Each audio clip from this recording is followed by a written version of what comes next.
Hello and welcome to the Chat Insights. Today we have Garrett Gilbert with us. Hello, Chad. How are you? Good. How are you doing today? I'm good, buddy. Thanks for having me. This place is looking very good. Well, thanks. No problem. We put a lot of time and effort into it. We're just on here trying to get the word out, try to entertain people too, you know what I mean? Oh, I know exactly what you mean. You're doing well. Well, thanks. Thank you. Means a lot coming from you. I doubt that. Yeah, you're right. No, I'm just joking. Anyways, how you been?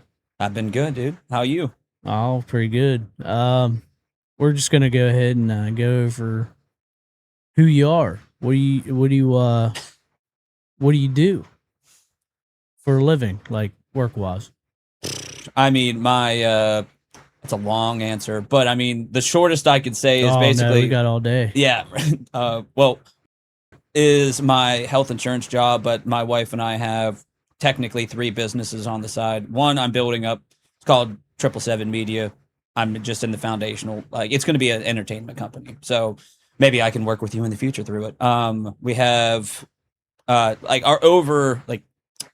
our main business is called All Those Lemons, and the whole point of it is to educate, elevate, and entertain, like the community, business owners, all that stuff, and that's kind of like everything that we do. We had Primal Pickles, which you ordered before, but we just had to close up shop for that. And and then we have Cat Scratch Press and Publishing, which is the new one that we're doing, and that's going to be for indie authors in the area. So if you know anybody that wants to write a book, that's the whole point of that is to help them publish, like the whole process, like editing, all that stuff. But that's more of Kat, so you have to bring her on to talk more about that. Oh, okay. So a lot. Yeah. I got to stay busy, otherwise I get a little antsy. So yeah. It's definitely, yeah, you always want to stay busy. I stay pretty busy myself. You are the busiest person that I know. You're the idol in that aspect, because you're always doing something. I mean, look, out of everybody that I know, you have your own business. Now you have your own podcast. It's going to be your own entertainment empire by the sounds of it. We had a little conversation yesterday, but sounds like you really want to just take this to the fucking moon, huh? Yeah. Beat Elon there? No. He became the first trillionaire after the SpaceX IPO yesterday. I saw that. Yeah. A lot of dude, people need to shut the fuck up, you know? Wow. Give us that money. You'll just spend it. That's a whole nother fucking conversation. I mean, that's like a socialist aspect of looking at things. We live in a capitalistic society, so. Oh, yeah. Trust me, I know exactly what you mean, brother. But, yeah. And, staying busy and, keeping things going. I actually just hurt my back the other day. What'd you do? It's been over a week now. I don't want to go into full detail what I did. All I will say is it was at my my primary job, which is I'm an industrial electrician, mechanic in a coal mine. And I was doing something and hurt my back. And yeah, I've been off for a little while, and I actually resumed work on Monday. Okay. To be honest with you, my back is still hurting. Did you get it checked out? Yes. And what'd they say? They gave me medicine to help my pain. Oh. And told me to not lift anything and to recover. And so, as you were saying, I'm always busy. It has been a struggle for me not to do any kind of physical labor. I know you can't tell by the physique, but I usually am always doing something. We just moved into a new house, so I'm still not fully moved out of the old house. Yeah, how has the move? I know you told me that it sucked, but are you relatively moved mostly in? I mean, Kat and I aren't moved, and we still have our stuff at Kyle's house. So I would say we're about 94%. 94%. There's a 6%. Most of it is my daughter's toys. We brought a lot of her toys to the new house, but she still has an ungodly amount. And I have some other things that are mine, but Mm-hmm. yeah. Those are the secret toys that you keep hidden till very last, right? Yeah. Yep.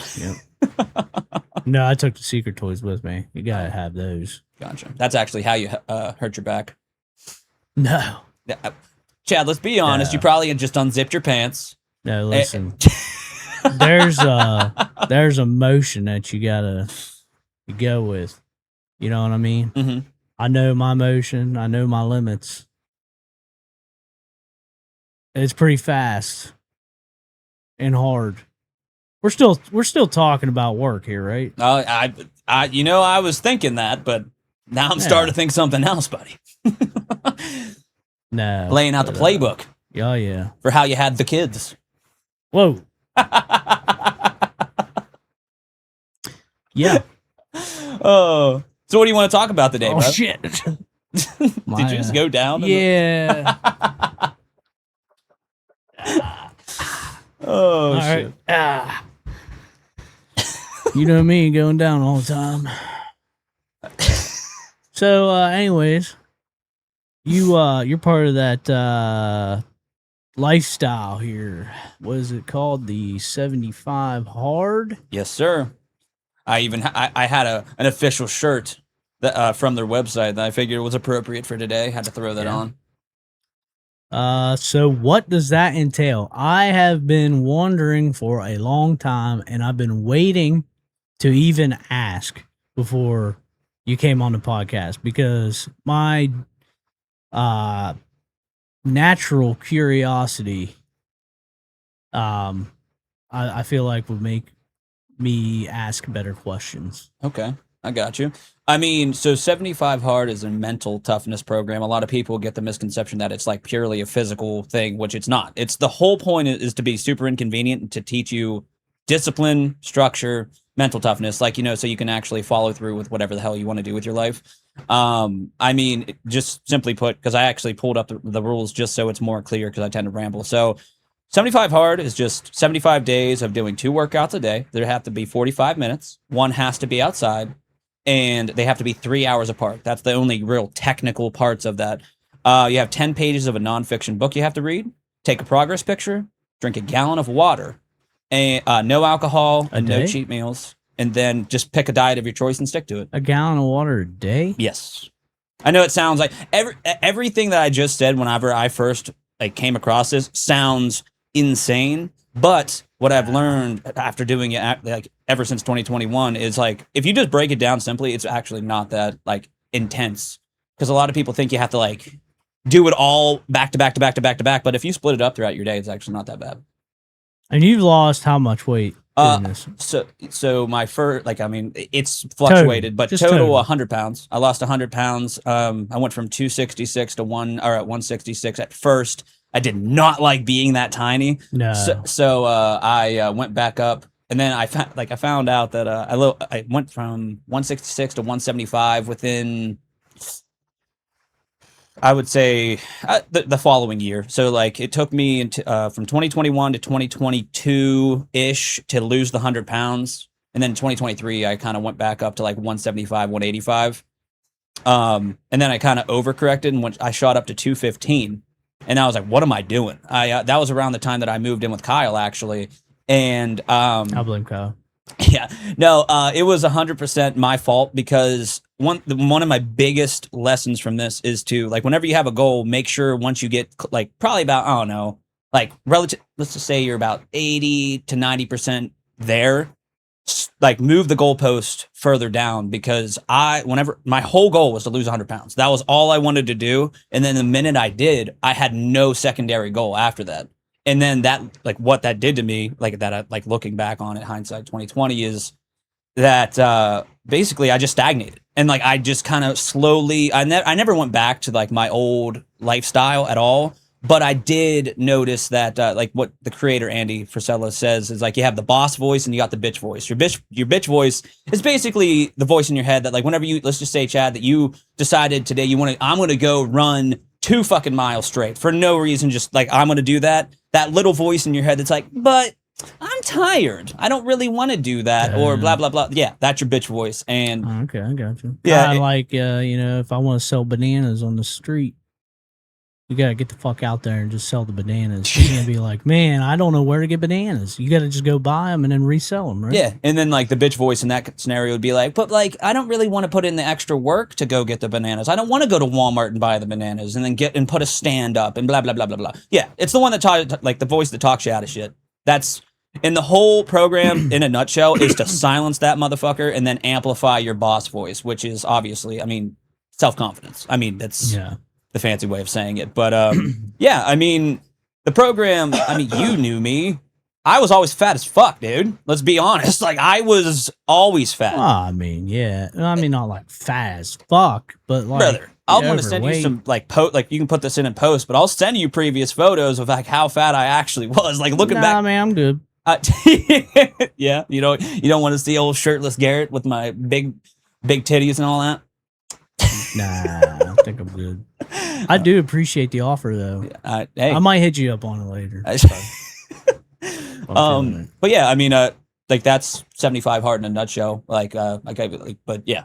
So, what else would you like to know? I mean, there's live hard too. So, like, once you do 75 hard, the next step, if you want to do it, like people don't have to, but it's called live hard. And after you do 75 hard, you can jump right into it.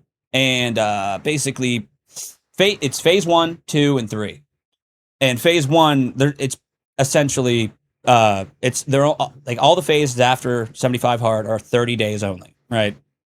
And phase 1 includes everything you did in 75 hard, so the diet, 2 workouts, like everything I just previously said. But they add a 5-minute cold shower. I have this written down for you. And then you add 3 critical powerless tasks. And what that means is basically, since you have a business, Chad, it would be essentially like whatever pushes you forward in your business. So, I mean, that's scalable to anybody. So, and then 10 minutes of visualization, which is honestly one of the hardest things for me. Because like the whole sitting down and focusing, that has been my biggest struggle. And like right now I'm on phase 1. So that's why ADHD. Dude, I'm diagnosed, but yeah, I'm pretty sure I have that.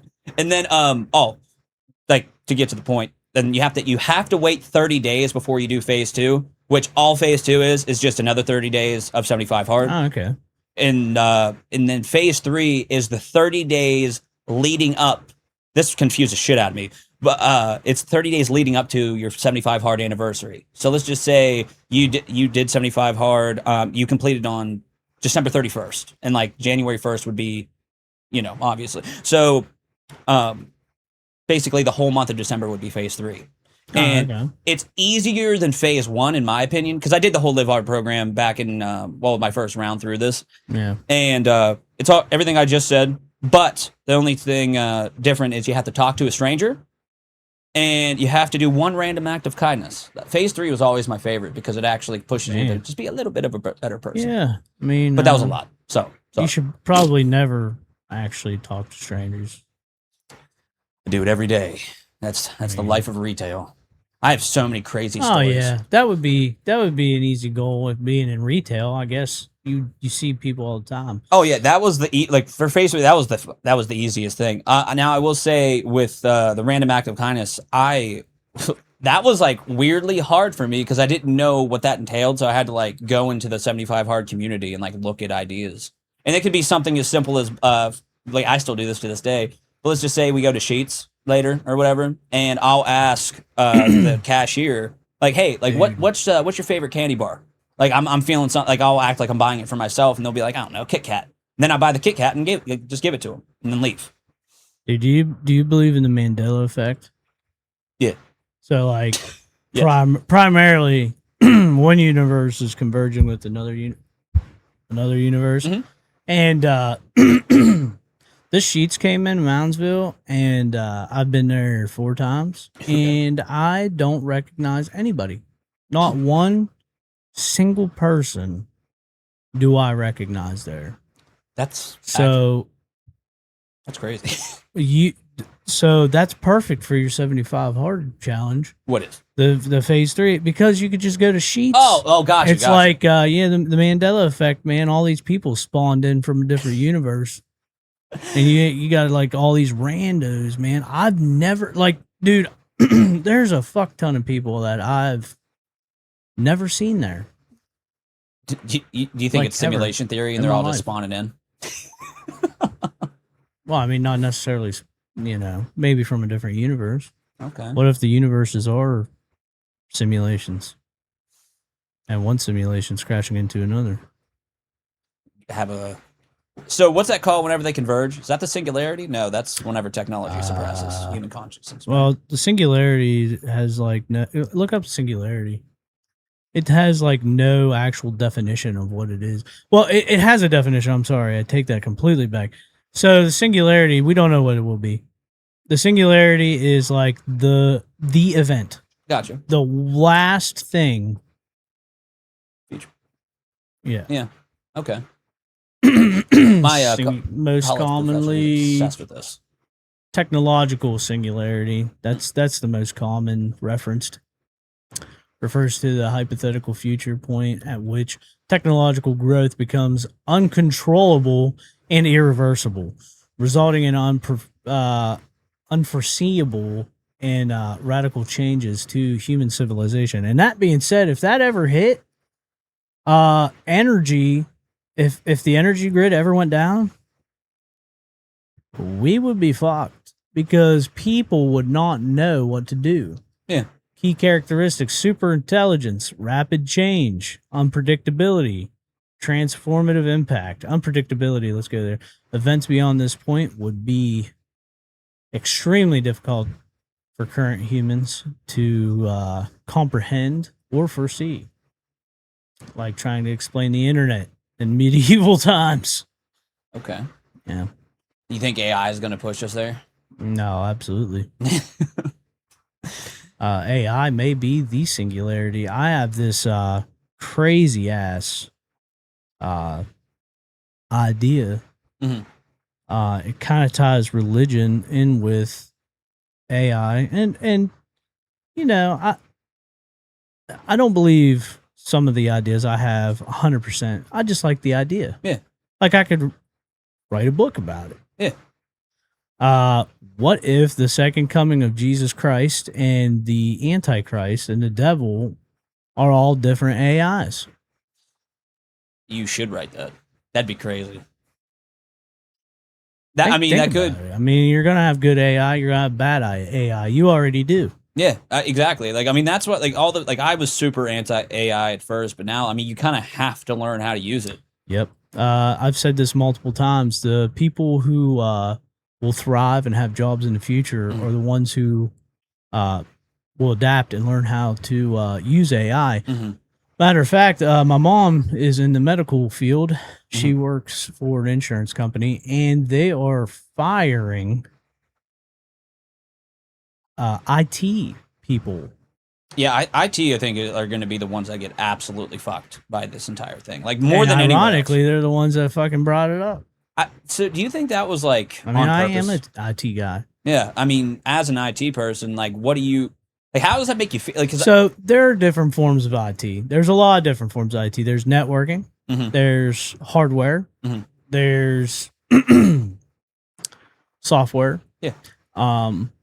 There's a whole bunch of different kind of IT jobs out there. Gotcha. And the ones that will be affected the most will be the software. You will always need, well, you won't always need, but you will always need somebody to repair the robot that might repair the PC.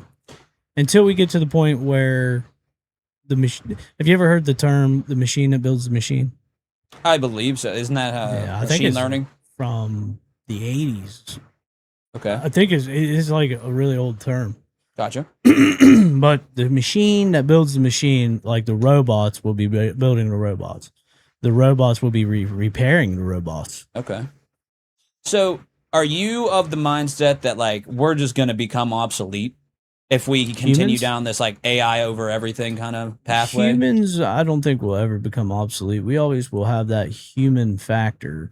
Yeah, we won't ever become obsolete. My personal take is I really see since it's being just everybody's getting bombarded with all AI content. Now you have a new term, AI slop. I really see since I work in retail, that's one of my biggest like one of the things I love the most about it is you get the ground temperature of like what everybody's feeling and like thinking right now. And something that like a trend I see coming down the pipe is like all this artificial intelligence shit is pushing people to want to be more in person and like so I mean you can capitalize on that shit because I do think that obviously AI is going to be the biggest, like it's going to be the personification of yin and yang. It's going to be the best and worst thing that's ever happened to us. Absolutely. And yeah, I mean, you know what that equals? Go ahead. Nirvana. Okay. That's fair. I thought that I didn't know where you were heading with that. So that's what it equals. Nirvana. Okay. I actually did not know that. But yeah, I mean, we're in such an experimental time, and the only real concern I have is so our generation, the millennials, like we grew up with the internet, right? And we're a little fucked up. We grew up without the internet.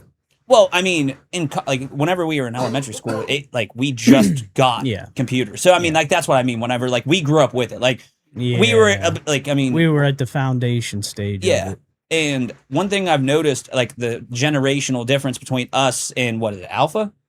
No. Yeah. Well, there's Gen Z. Yeah, Gen Z and us. The one thing that I've noticed, and this is like what I attribute to like them growing up on the internet. So like we grew up with it, they grew up on it. They're all a lot like they really like to do the attention seeking. Like, I mean, I guess the term is like clout chasing and all that shit. Yeah. And I feel bad. Like, I mean, seeing how they grew up with it, I'm worried about Generation Beta that's going to be growing up on AI? There's Gen X, Gen Y, aka millennials. Yeah. Gen Z. And then Alpha Beta. Alpha and Beta. My kids are in Alpha. Okay.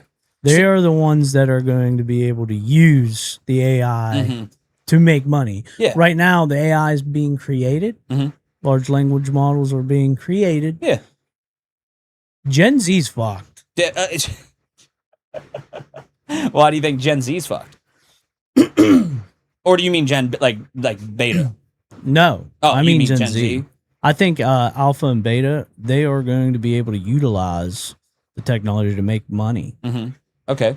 So, Gen Z, I don't know. They're just they grew up in an era where they are the first iPad kids. Yeah.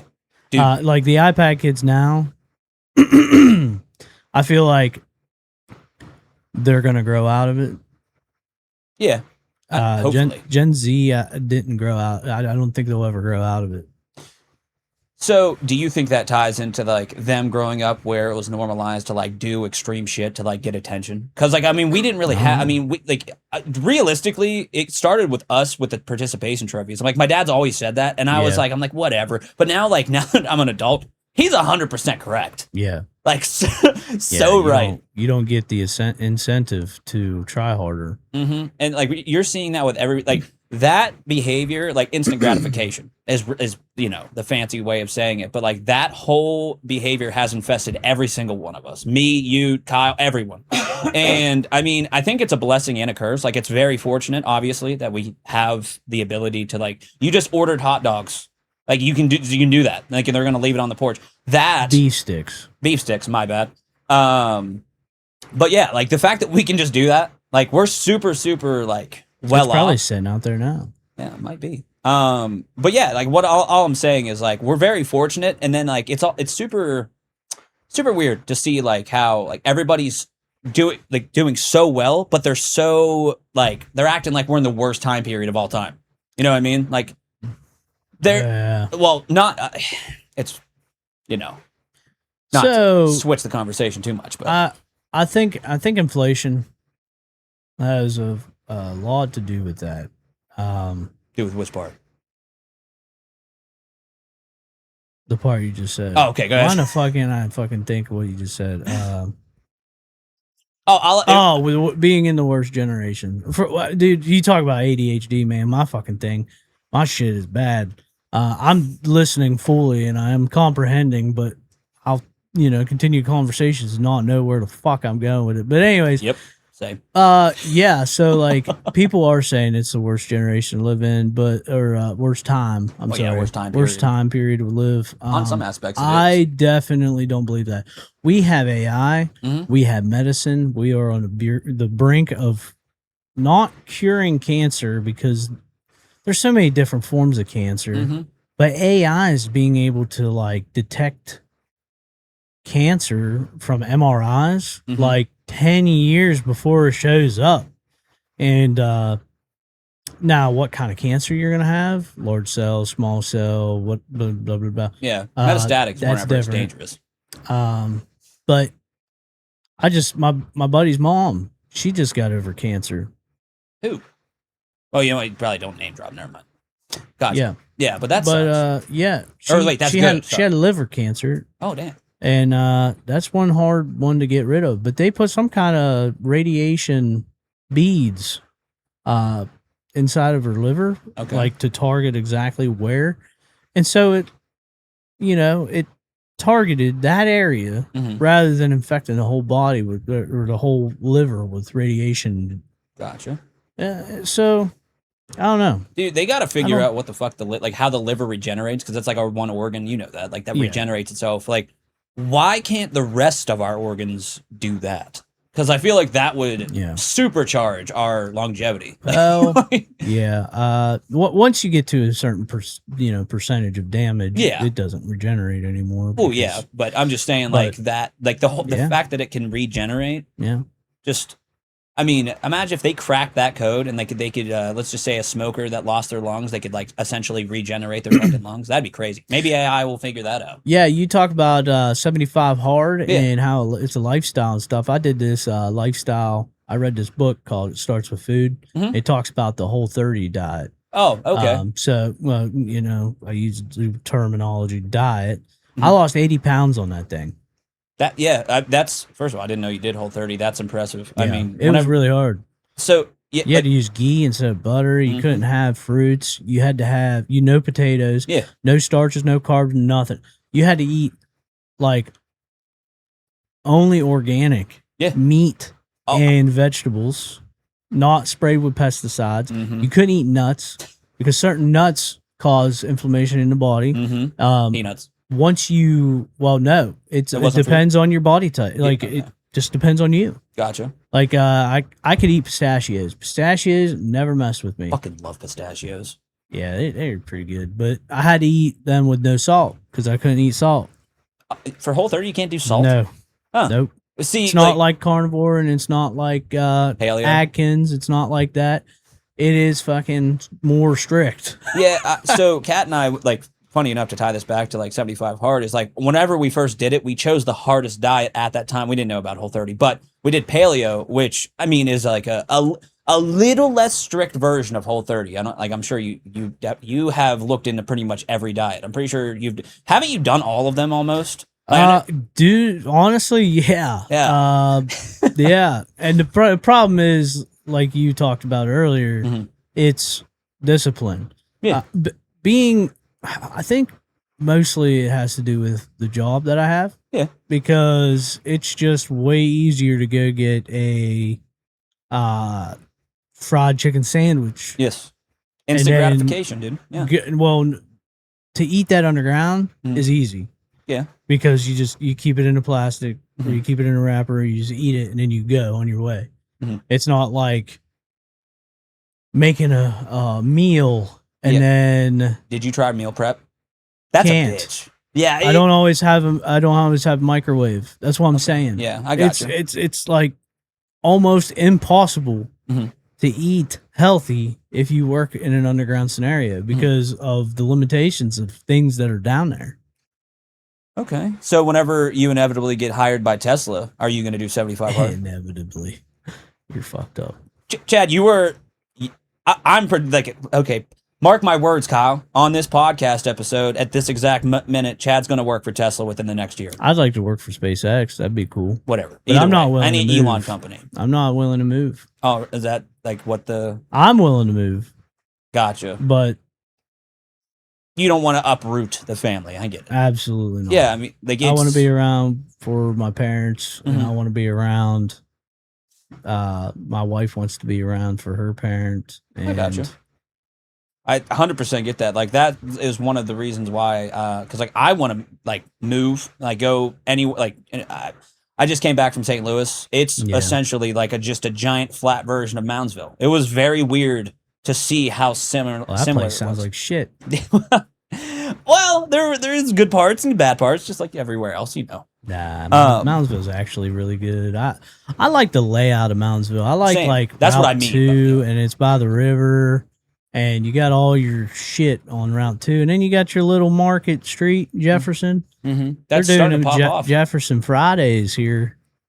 I've been covering on the Valley Pulse, and it's pretty cool. You gonna do street interviews? You should. You should street interviews. I'd have to have Kyle be a cameraman, and I don't know if he's willing to do that. Kyle's willing to do that. He just he just said yeah. And realistically, he'd. I need to get a good mic for the cameras too, and an SD cards, because portability. Mm-hmm. You'll figure it out. Oh yeah. I could definitely figure it out. You can have Isaac be the boom arm guy, the one that holds the big stick thing. Oh gosh, and he'll be like, "Talk about piss." That's about all he talk about. Oh, I want you to play that Isaac Goes to Africa song for him at some point. That would be so funny. You're so messed up for having that. Well, I mean, the whole that song is not what I wanted. I thought it would be super funny, like for the actual instrumental of Toto. He wants to do those not revivals. He wants to go around the whole world and. I don't know if it's study Christianity. Oh, like a missionary. Yeah, yeah. Yeah, I got you. He wants to be a missionary. Like missionary. Like that's a missionary dangerous position. Like that's. I mean, he could do it, dude. He could be the one. He could be the one missionary because like Isaac gives off just innocent energy. Yeah. Anyone can talk to the kid. Oh yeah. So I feel like he could go to Africa and get slaughtered. He'd be a martyr. Grateful for it. Like he'd just be like, yeah, he'd man. Be a martyr. I don't think they'd hurt him. I think Isaac would be just fine. He'll probably be worshipped. He'll probably be like, "It's the second coming." Oh, that'd be crazy. Imagine he'd go over there if he got killed over there. It'd probably be a bad time. He's like one of the best representations of being an American citizen. You know what I mean? Yeah. So like, I think Trump would bomb him. You think whoever would do it? I'd get a hold of him somehow. Write a very strongly worded letter, like, "Hey, I'd sneak into. They took out my brother." I'd sneak into the bunker and tell him. I'd be like, "Listen, these fuckers took out my brother. He's just like the most religious person. Mm-hmm. He's the best person. We'll take care of it." I can't do a Trump, but oh, can you do a Trump impression? I don't know. Try it. Don't worry. Be happy. we'll take care of it. We'll take care of it. No, I'm terrible. God, that was bad. Dude, that's the fun thing about impressions is even if it is bad, like you just created a new voice. So now you could be a voice actor, Chad. You can use that. Bam. I sounded like Barney. Didn't I? A little bit. Like Barney. I love you. You love me. Okay. I can't even do it. All right. Like he does a lot of this. Smoker. Yeah, I know. I can't do a Trump. Like that's one of the impressions that I haven't figured it out. Bomb them. Bomb them all. Get Shane Gillis on this motherfucker. That would be hilarious. Yeah, that'd be all right. Oh, I think I'd have a good time. Dude, he's probably like top, like for me right now, like he's probably top 3 comedians. Dude, ever since he said something about him looking like he's got Down syndrome, I can't stop fucking unseeing that. Oh yeah, 100%. Like how he said, "It nicked me. It nicked me. It did." What? He said like that was that words? Yeah, no, he said like that was part of his set. He said it nicked me. That's what he said. Oh. Yeah, like he said it nicked me. Enigma.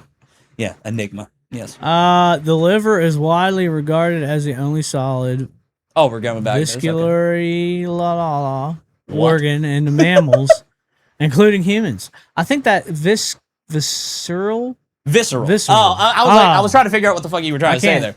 See. Yeah. That's my problem. I need glasses. Yeah, it's the only solid visceral organ in mammals, including humans, that can fully regenerate itself after significant damage or surgical removal. There you go. Yeah. surgical removal. So you take that fucker out, it'll heal itself. Dude, I remember in bio, one thing that stuck with me after high school is that, like, if you are ever on a talk show and they ask, like, what organ does this? Just guess liver, if you don't know. I remember bio. That was my favorite. Like, sciences have always been my biggest I love taking them kittens out of that cat. What? Are you talking about dissecting the cat? Yeah. I didn't have to do that. I thought that was anatomy. Oh, that's what I meant. Oh, okay. Well, I mean anatomy, biology. Yeah, same I got thing, you. You know? Yeah. No, Yeah, biology. Okay, biology, the mitochondria. Yeah, nucleus and all that. That's pretty much, yeah. Like that should be in textbooks. Like in I think the summary everybody chapter. should know that. Yeah. Hey Kyle, what's the what is the mitochondria? That's like the most. It is the powerhouse of the cell. There we go. That's like the most basic bitch thing to know about biology. Yeah, I know, but that's the one thing that's ingrained in everyone. Just like the Pythagorean theorem, Chad. What's that? Oh, ain't it like A squared plus B squared equals C squared? Yeah, exactly. It's super fucking. It's times. Do you remember your lunch number from high school? Yeah, yeah. I use it in everything. Like my email is techman2618. My lunch number was 12618. Maybe blur that out. Why? I don't give a fuck. Oh, you said I me. use it for everything. I'm like, I wouldn't. Well, not everything. Like I used to use it for everything. What was our number? Was it 5800? Is that what the beginning was? 4800. 4800. Mine was 12591. Dude, I think that they just. That is definitely. I think that was the mark of the beast. Yeah. Yeah, we're all going to hell now. Dude, don't even get me fucking started on the whole mark of the beast thing. Oh, everything new that comes out, the mark of the beast. Have you noticed that, Chad? No. I haven't noticed that. Oh, I mean, obviously it's fake outrage online. Yeah, here we go. Paragonothium. I was right, motherfucker. Clip that. I was right. It is A squared plus B squared equals C squared. Yeah, no, I said you were correct. Kyle said times. Once I said it, I knew it was wrong. Oh, okay. Well, you should have. Speaking of the mic, Kyle. Yeah, he doesn't. He won't. I don't know why he doesn't. Yeah, math was my least. Oh, that's my favorite, actually. I'm just. If it's not practical math, my brain shuts off. Dude, that was it. So, for the electrician test, This is practical. No, I know. That's why I remember this. I'm talking about, like, whenever you get into imaginary numbers and shit, I zoned. imaginary numbers. Yeah. No number is imaginary. I understand. Well, then, yeah, tell that to the math teacher that I had. We're Who's talking that? about imaginary. I don't remember which one. It was always Don't name part drop. of, I think it was pre-calc. Oh, no, I lasted, like, one class period, and I was like, put me in Algebra 2. I need that with Mr. Colas. Oh, can't name drop. Oh, No, Mr. Kuntosh. It's code name. Mr. Kuntosh. Mr. Kuntosh. There we go. I like Come up with code names for everybody. Yes. Do you remember? I'm not going to name drop this portion, but remember that? You remember PEMDAS? Yeah, Parentheses, exponents, multiplication, division. Please addition, excuse my dear Aunt Sally. Oh, I don't go by that. I go by PEMDAS. Do you remember all those weird sayings from like elementary school, like how to remember like north, east, south, and west, like never eat soggy waffles, all that shit? No, You never heard that. Never eat soggy waffles. Yeah, that was it. Like, no, yeah, never eat soggy waffles. Yeah, that was what they told us. And like, I don't know what Kyle, Northeast, Southwest. yeah, never eat Yeah, I've soggy never waffles. heard that. That shit, like that's the best way for me to learn shit. Like, is if you give it just some dumbass, like something like that. Never eat soggy waffles. Never forgot like that ever. Now don't throw me in the woods because I'd be fucked. But like I know where north is. Yeah, never hurt camels intentionally. That was It's yours. to keep you from hurting animals to become a serial killer. Am I high? Did I follow that correctly? What? Yes, Okay. never intentionally hurt camels. You Kill just made that camels. up, and I like it. That was a good one, but that was a fever dream There's like version. of that. no acronym to that at all. Oh, I think we got off on a tangent there. What, like, dude, where you want to steer this thing, huh? Oh, like I said, this is for all audiences. I don't gotcha. care. I don't care where you're from or what you do. This is for you. Okay, clip that. That's a good little tagline, brother. What? What you just said. Say it again. It's already out of your brain, isn't it? I don't even remember. Yeah, there we go. That's why I said clip that shit, Kyle. There we go. Man, I'm hungry.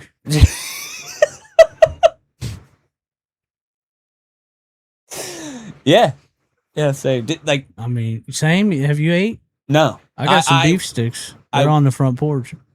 Do you need to take a break? Is that what you need? Oh to do? no, I don't Okay. need to take a break. I'd like to I mean, have you used the pause function on your interface? pause. Yeah, you can pause the recorder. What? Yeah. You just You tap can pause this shit? Yeah. I thought you just streamed 24 hours all the time. Is it sarcasm? You being sarcastic? I am. Yeah, okay. I was going to say, I know you know. Man, that drink looks good. Buy it. Buy it. That's your. That's my first shameless I'm plug. glad that you had an ad in this. Buy it. Yeah.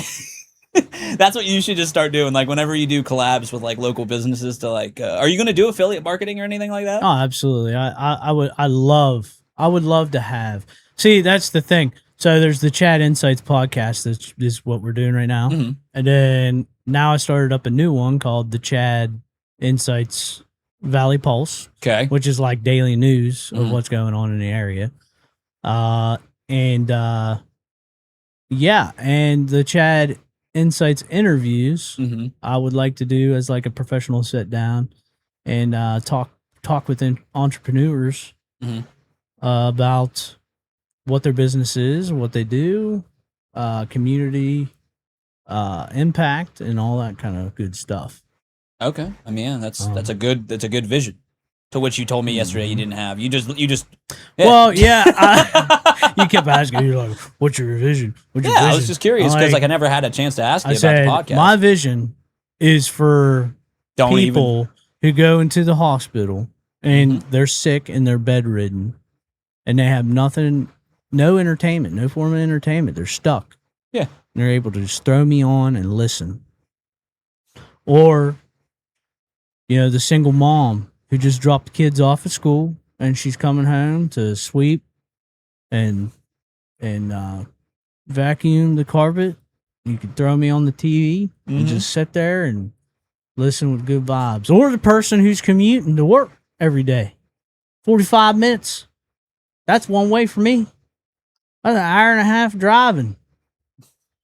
You throw me on YouTube Music, which we're not on, or Spotify, which we're not on. Yet. Yet.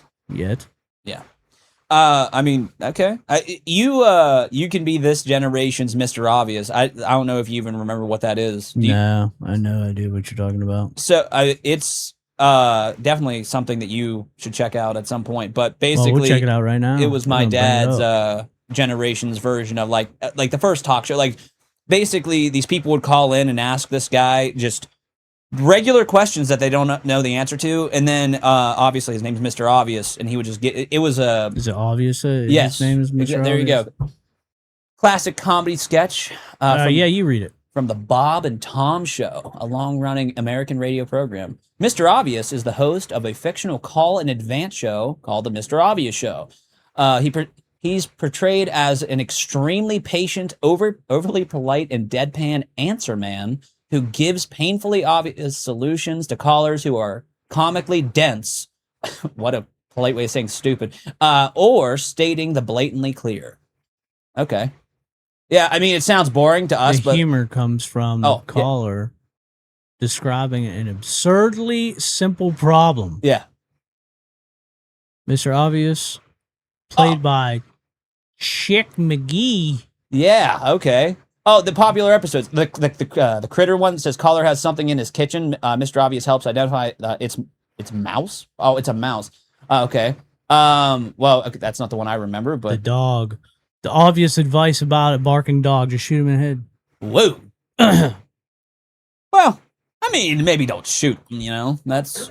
But no. One of the Shot episodes. caller. This person was calling in. She was like, "Mr. Obvious, I have a problem. I think I have a rodent living in my sink." And it ends up being the garbage disposal. Like everything, like how I describe is going to sound very, very stupid. And the whole point of bringing it up is like you can be this generation's talk show where you can just be have call-ins. I mean, shit, you could probably do prank calls on here. Have people submit their information, be like, "Hey, prank call my dad." Then you can do that. You want me to? But prank call my dad? Yeah. No, not right now. Why not? Well, I have no idea what he's. I mean, you could. You might be taking a shit. Throw in a voice changer. He'd probably think it's me. He probably is taking shit. We'll just have Kyle talk to him because he doesn't talk to Kyle every day. He'll probably be like, who the fuck is this? Probably not the best to have my dad on here just for because he'll probably say something that'll get you demonetized. This is why we don't live stream. Oh, okay. See? That's fair. Yeah. Oh, you should totally interview my dad. That would be an episode for the ages. It would be. Yeah, I think it would be a good idea. That's actually not a bad idea. Oh, I mean, everybody you can knows shout him. out his radio show and stuff. Oh, dude, I could get you on his radio show. So I've already been on it a couple times. You have? Hmm? Why am I just not fake? Not for the chat insights though. You No, could get on for the chat insights. There we go. Yeah. Are you gonna do the daily Chad where it's like your day-to-day shit? You could do that. Little blog. My day-to-day shit. Yeah, like what you do a day in the life of the Chad. You don't want to know. I'm sitting there editing podcasts all day and hanging out with the kids and wife and going to eat. You want to know? Yeah, the way where I go eat and what I get? No, I'll tell you right now. I went to Prima Marina last night. It was very nice. They had a live band. It was actually really nice. And I ate a chicken salad. Yeah? Yeah. What'd you I got it think without cucumbers. Without cucumbers? Yeah, I don't Why? like cucumbers. Oh. I got it without black olives too. I'm not a big black olive fan. Oh, olives in general. Kat loves them. Everyone I know loves them, apparently. Ones. I don't. I can eat green ones. Ugh. Just all of them. I got meat tray with cheese before that too. Meat tray and cheese. Yeah. That sounds. Now you're making me hungry. I'm healthy. Switch subjects. I'm What do not we? healthy, but I'm trying to. I'm on that prednisone and I gotta. What's that? It's a steroid for my back. Oh, gotcha. Okay. Yeah, it fucks my sugar all up, makes it like real high. So I always, every time I have to take a steroid, I go on a diet and watch how many calories and carbs and not calories, carbs and sugars I eat. Gotcha. So that way, I don't die. You're type 2, right? Yeah. Okay. You're gonna reverse that shit and just no longer have it. Calling that. By the time you're 30? So they've discovered like a gut biome. I don't know if it's an enzyme or bacteria inside of the stomach that actually has been like irreversing diabetes. And I don't know if it's specifically type 1, type 2, or both. But you know what's crazy is like we're the only country that still says Alzheimer's. Everybody else says diabetes 3, type 3. Yeah, type 3 diabetes is Alzheimer's. Mm-hmm. I have my own little theory about Alzheimer's. I do think that like social media is like supercharging it because it's like not because people are getting less like their critical thinking skills are decreasing more and more and more, and I think that is a big portion of why it's like supercharging. AI has a big deal with that. Brother. With that. Oh, AI brain is so fucking true. Like I know a few people that are using it a little too much. The main enzyme produced in the stomach is pepsin. Activated by stomach acid, it primarily breaks down proteins into smaller peptides. Other digestive processes involve salivary and pancreatic enzymes. So Salivary amylase. yeah, I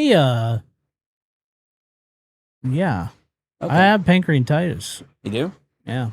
Did you I don't know what the hell it's called, Cat would know, but there is episodes. they're doing it I think what the fuck is it? Human trials right now, but they have the first basically big breakthrough with type 1 diabetes. Like I think out of the 10 participants, 6 are no longer diabetic, and then the other ones are like severely like their insulin intake is like minimized. I can't remember what it's called. Kyle, you can check that out. Like type 1 diabetic. That's very vague. Yeah, well, I just have the overview. Kat knows the actual stuff, but she was super pumped about it because she didn't think in her lifetime that she would see. I'm pretty sure it has to do with stem Is she cells. type 1, type 2? Type 1. Yep. Oh man, that's the worst. Yeah, she. Type 1 diabetes. There you go. Just look at it. Yeah, type in cure after that. Cure. Is that how we do AI? Fuck. It's that easy?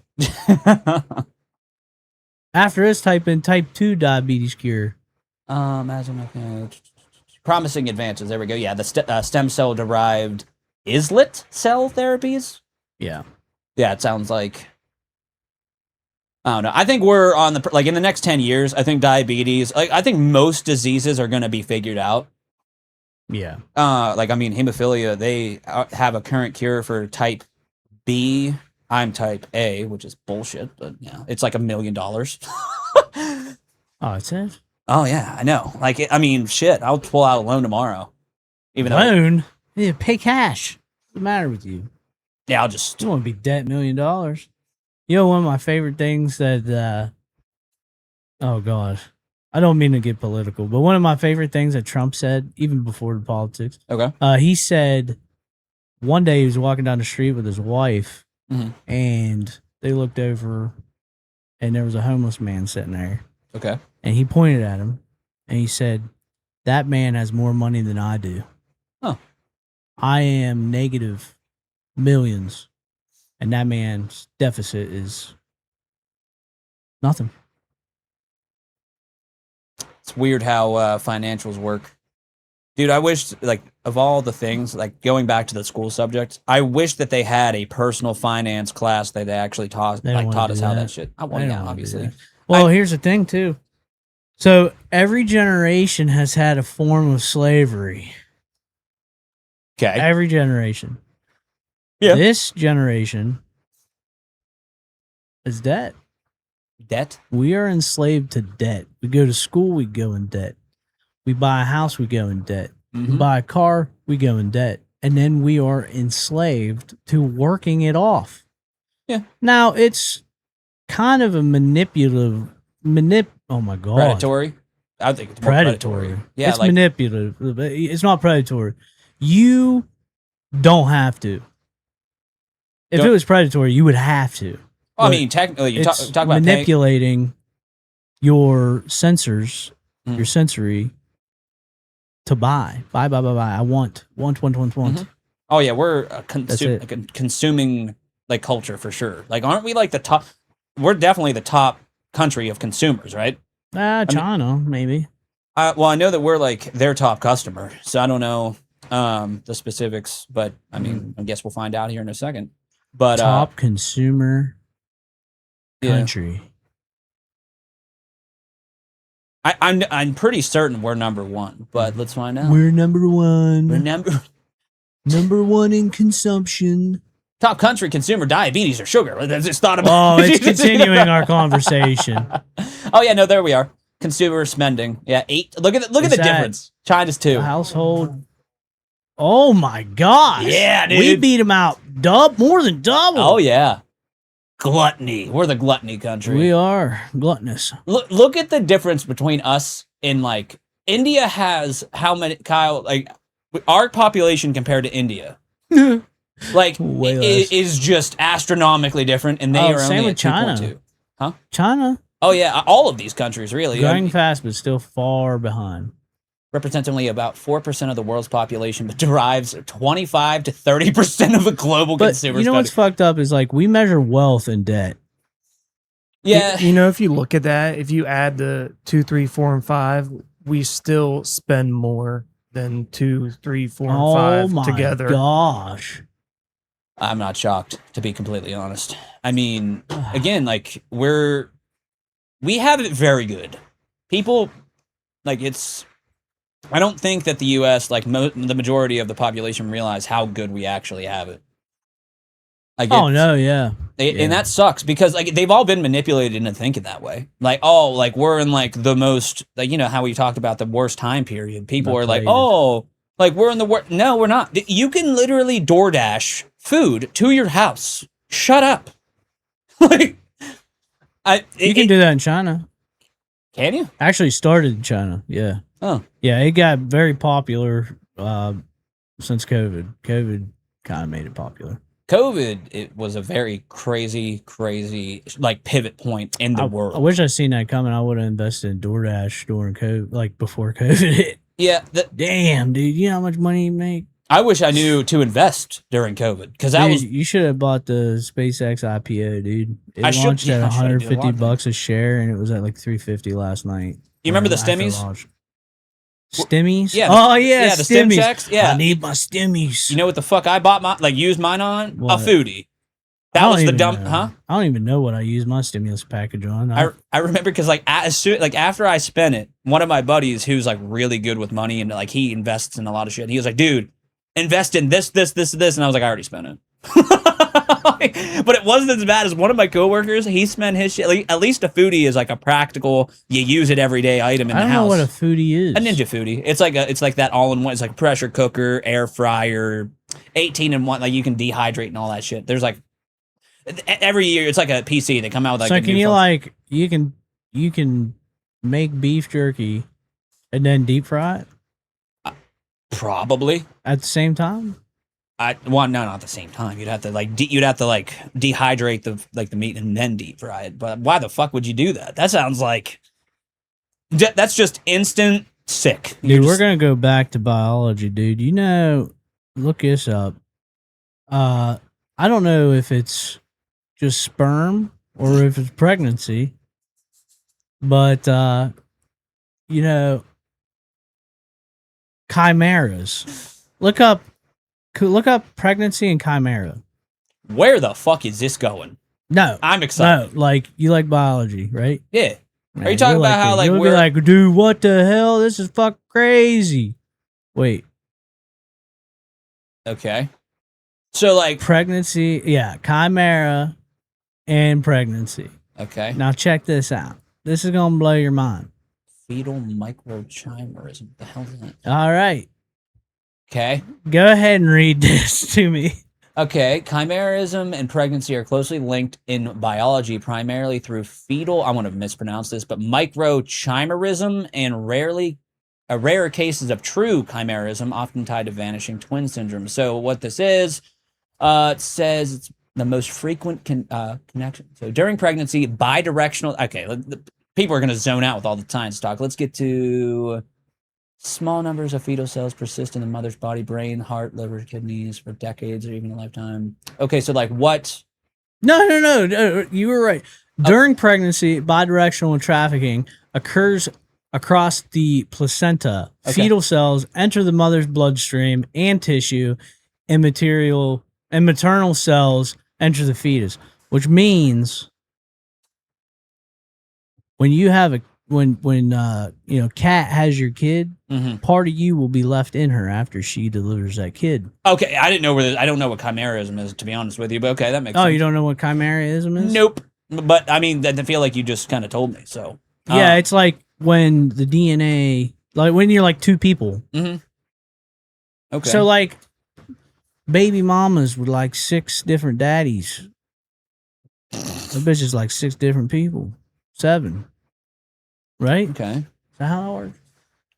It's a biological condition in which a single organism contains cells from 2 or more distinct genetic Okay, so let's lineages. So wonder if that means that like okay, so let's just say you are someone like this would only pertain to like a woman, but like if she were to have multiple partners, would like let's just say she had 6, would the 5 previous partners, since like their DNA is left in her, like have something to do with that child, like that 6th child? Look up sperm.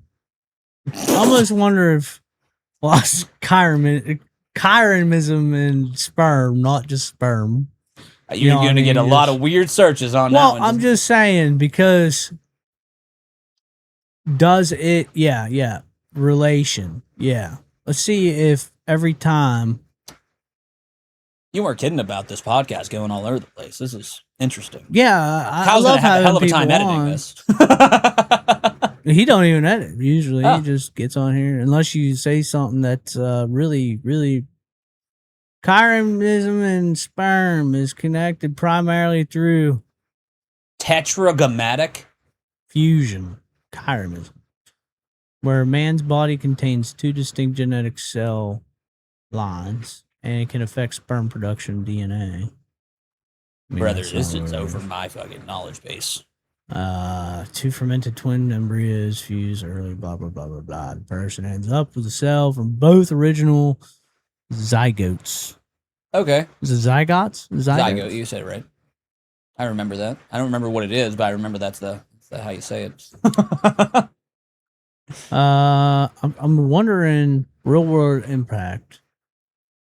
Standard patients test can falsely exclude. Oh, this is like, okay, so like if sometimes a woman can get pregnant and the baby will have no DNA from the father at all. How the hell's that happen? Yeah, it happens. But like with That's chromosomes, what like this is talking about. A Okay. man failed a paternity test.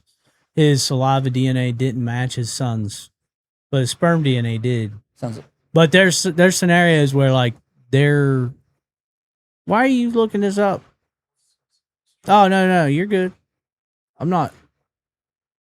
yeah. I mean, I'm more so if that like okay, so like I was saying with this, like if you had 6 different partners as a woman, like would that 6th kid have a little bit of the DNA from the 5 previous partners? Like, Yeah. that's great. Oh, I don't know. That's what I was Oh, asking. Okay, so like the second kid will have Like yeah. DNA from the father from the first kid. Yeah, so basically, if a woman has like multiple partners, let's just say it doesn't work out or whatever the fuck the don't reasoning know. is, that would be That's pretty wild to think about. yeah, dude. Like There what- needs to be more testing. I mean, that could be why mutations happen and how like people are, you know what I mean? Like if Yeah. I mean, I don't know. Genetics are weird, brother. I mean, like think about it with me with hemophilia, it's a 50-50 shot that me and like my brother had like you know, pretty much my mom was a carrier and it was a 50-50 shot if I was going to get it or not, and I did. a Clearly. woman cannot have a fully viable baby with no DNA contribution from the biological father under normal circumstances. We talk But about it's fucking happened. getting. It's happened. We're talking like getting abducted by aliens. One well-documented case in 1995 of partial human parthenogenesis. That's the best I can do. a form of virgin birth. Okay. Oh yeah. How the boy hell does referred- that work? Okay. Had some tissue. Okay. A boy referred to as FD had some tissues. So his white blood cells, derived entirely from his mother's DNA via parthenogenesis, which it says unfertilized egg starting to divide on its own. Okay. That's fucking. He was dank. essentially a parthenogenic chimera, 2 cells, line in one body. He had asymmetry. So like what did he have any benefit or any like There is not a full no daddy baby. I mean that I feel like that's just I think yeah, I mean that makes sense. You can't really have I mean to my knowledge have a kid without 2 participants. Whether the DNA sticks Oh or yeah, not, I you guess. can. Yeah, yeah. Humans? Humans? Yeah. They got shit now. You can get 2 cells from 2 guys and make a baby. You take two cells Yeah. from 2 different guys, Yeah. and then you use an embryo from a chick, Well, see, but there we go. Like the embryo. and then you put it in a woman. Yeah, but then but the fact like that So woman the giving birth would still shit- have an impact on the. Not wait, what are we doing? Is she like a double chimera? Who? The woman who gets the 2 cells in the 1 embryo. Brother, it sounds like we're stoned as fuck asking these questions. Oh, no, my mind's just racing. Oh. A woman that has multiple partners getting the embryo. Unrelated, do you have any tattoos? Me? Yeah. No. Oh, okay. Are you ever going to get any? Probably not. Not a big, like just because you don't want to, like is it just not interesting? Or Yeah, it's not interesting. I mean, it's like one of them things. Like, I feel like if you get 1, then you're like, fuck it, I'm gonna get more. yes. And then, but Yeah, 1, I- 2, 3. me, I'm like, it's like heroin. What? Like, if you just don't do it, then you don't have the drive to get more. I just think they look dope, and I want to have. I want to have a It's whole. like an fucking- addiction. I think tattoos are kind of like an addiction almost. Well, I mean, anything can technically be an addiction. I mean, fuck the energy drinks. Well, You can that's be addicted. caffeine. That's a physical Yeah, addiction. I think you're talking like a mental. yeah. I mean, you can definitely become mentally addicted to anything. I mean, depending, but that's common sense. I mean, Like gambling, fine. Yeah, 100%. Isn't that Like like one of the porn? top? porn. Yeah, yeah. I mean, Kyle. Look at Kyle. I mean, I'm just kidding. What? Go.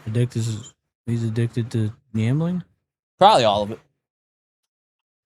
I don't know. You know, of all the people that I know, I don't think Kyle has any addictions other than Yeah, this new game he plays. It's really YouTube. fucking annoying. What's the new game you've been playing? 82-0. Yeah. What the hell's He that? plays that all day. He's sitting there, ooh, ooh. Kyle's in his own little world, huh? Then it doesn't work, and then he's like, ah! And then he fucking throws it across the room. No, Kyle, you do have quite the rage. You are one of the most rageful people I know. Like Rage Against the Machine. And it's only because you just don't let it out. You let it boil up, and then you get pissed. Fuck you, I won't do what you tell me. Driving with Kyle was probably one of the funniest things I have ever done. Mainly because of his road rage. How often did you drive with him? I don't know. Shit, we would go up to fucking the Texas Roadhouse once a week. Yeah. Like it. Oh my god. I'll spare some details, but Kyle, like one of my favorite road rage moments was whenever we were going to the mall and this guy cut off Kyle. And I'm not gonna say what he said, but it was very. He was like, "Motherfucker!" Like, and then he said some other colorful things, and it was just so funny. I remember. I'm not gonna name drop our friend, but he got so mad at road rage he cried. We all know him, but I'm not gonna say his name. But I mean, that was a new one. I've never seen someone get so angry they cried before, and that was a thing. Chad, have you ever, you're not very angry. You're a very calm person, like 90% of the time. I used to gaslight you pretty good back in the day, but like that was few and far between. What? Gaslight. No, like piss you off. No, okay, it wouldn't be gaslighting. My bad. I have a few. Gaslighting is like telling somebody something and making them believe it, but it's not true. I mean, it would be intentionally trying to piss him off. That's what I always thought gaslighting was. Look up what gaslighting. Yeah, what's the is. technical definition? Like some of these words that we all use. Oh. What are we still on the? Yeah, you can read that. I don't know. A woman can release 2 eggs in the same ovulation cycle. Yeah. She has sex with multiple partners around that time. Each egg can be fertilized by sperm from a different man. Yeah. Ooh, wow. What the hell? That's a fun word. Look at that one. This is called what the fuck? Heteropaternal superfecundation. I'm sure I said that wrong. No. Extremely rare from Superfuckundation. There we go. Yeah, that's what you should call it. Super fuck you. You know what I mean? Yeah. There's 2 eggs, different babies. Man, we really are all over the place. That's crazy. Like I love it. Huh? In the mic, Kyle. Huh? He unmuted his mic and he still whispered. Yeah. Read the second one here, the single baby. Single baby theoretically possible, but extremely rare. For one child to carry DNA from multiple males, it would require a rare chain of events. 1, 2 eggs fertilized by sperm from 2 different men. So that's what the fucking hetero super fucking whatever. 2, 1 embryo starts to develop as a twin, but vanishes early. And then 3, the surviving embryo absorbs cells from the other, resulting in a chimera, 1 person with 2 distinct genetic cell lines. In this scenario, different tissues from in the child could contain DNA from different fathers. This is called chimeric heteropaternal superfundication. Maybe. It is theoretically possible and discussed in scientific literature. No widely confirmed high-profile cases of a single child with clear DNA from 2 different fathers has ever been documented, or at least publicly verified. But the biology allows it. Okay, so twins, yes, that's possible. Which I guess that would make sense why you have twins that don't look like each other. What's that term? Do you remember? I know you have obviously identical twins, and then there's like fraternal. Does that sound right? Fraternal twins? Non-identical twins. Yeah, that's what I'm talking about. The ones that look different. Yeah, non-identical twins. Types of twins. What the hell were we going to look up a minute ago? I don't remember. Gaslighting. Oh, gaslighting, yeah. Fraternal twins. Fraternal okay, that's twins. okay. Yeah. Can be the same sex, have different fathers. Okay, yeah, there we go. Huh. We're all learning a whole bunch of shit today. Wow, okay.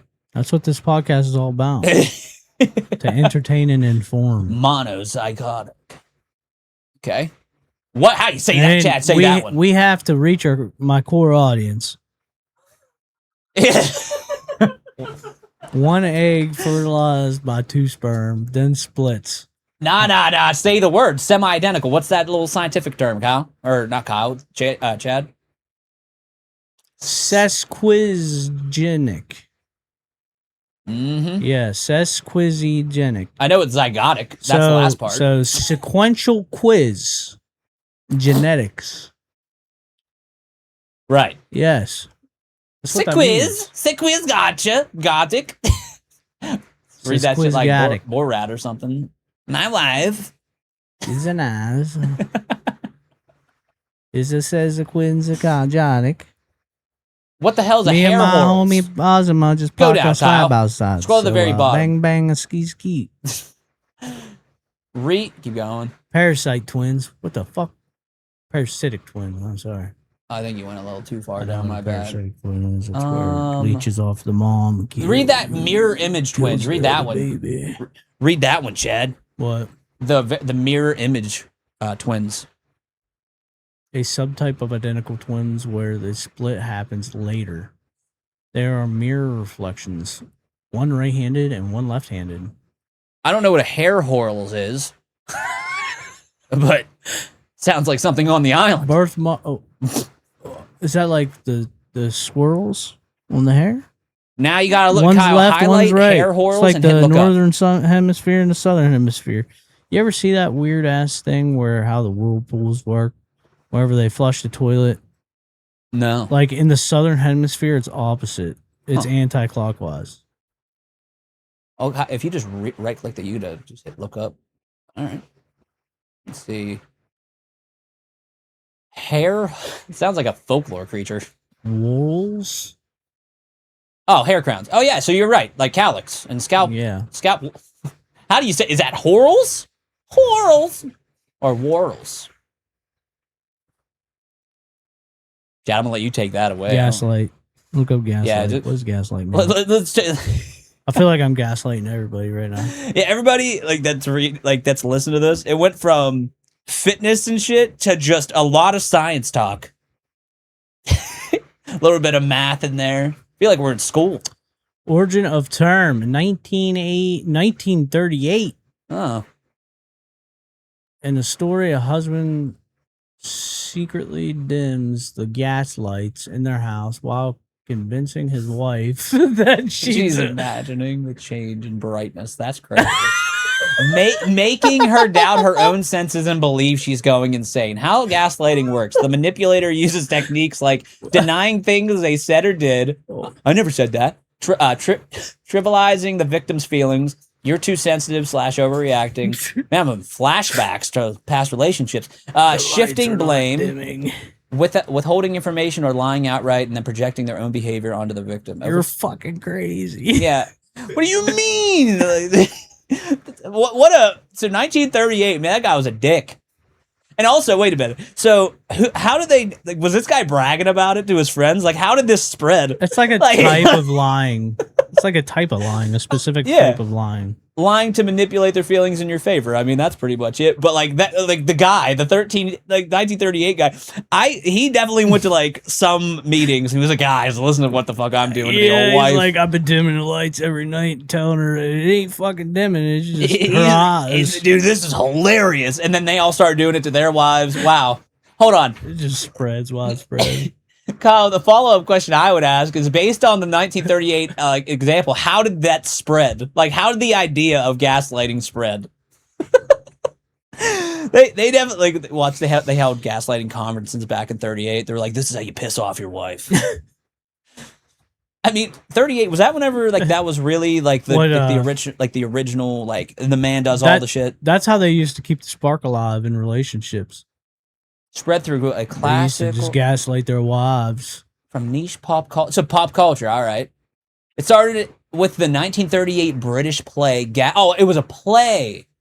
Okay, so everybody watching that play were like, that's a good idea. A husband manipulates his wife by secretly dimming the gas lights in their house.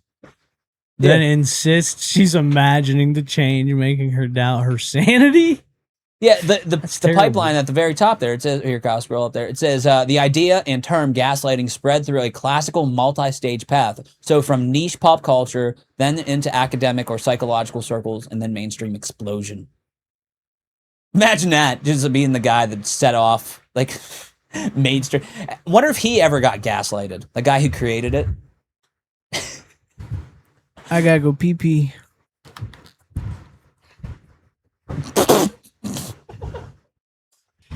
They didn't give me any drinks. I ordered 3 monsters, and I paid for it and everything. Did they? Wonder if they stole it. There's no. Well, maybe I don't know. Maybe glad I never before that. These fucking people suck ass. All right, now I'm refreshed. We still recording? All right. Oh yeah, I better take my. No, keep them on. Keep them on. No. Aw. Why? You want them on? You like them? All right. I'll keep them on. Fuck it.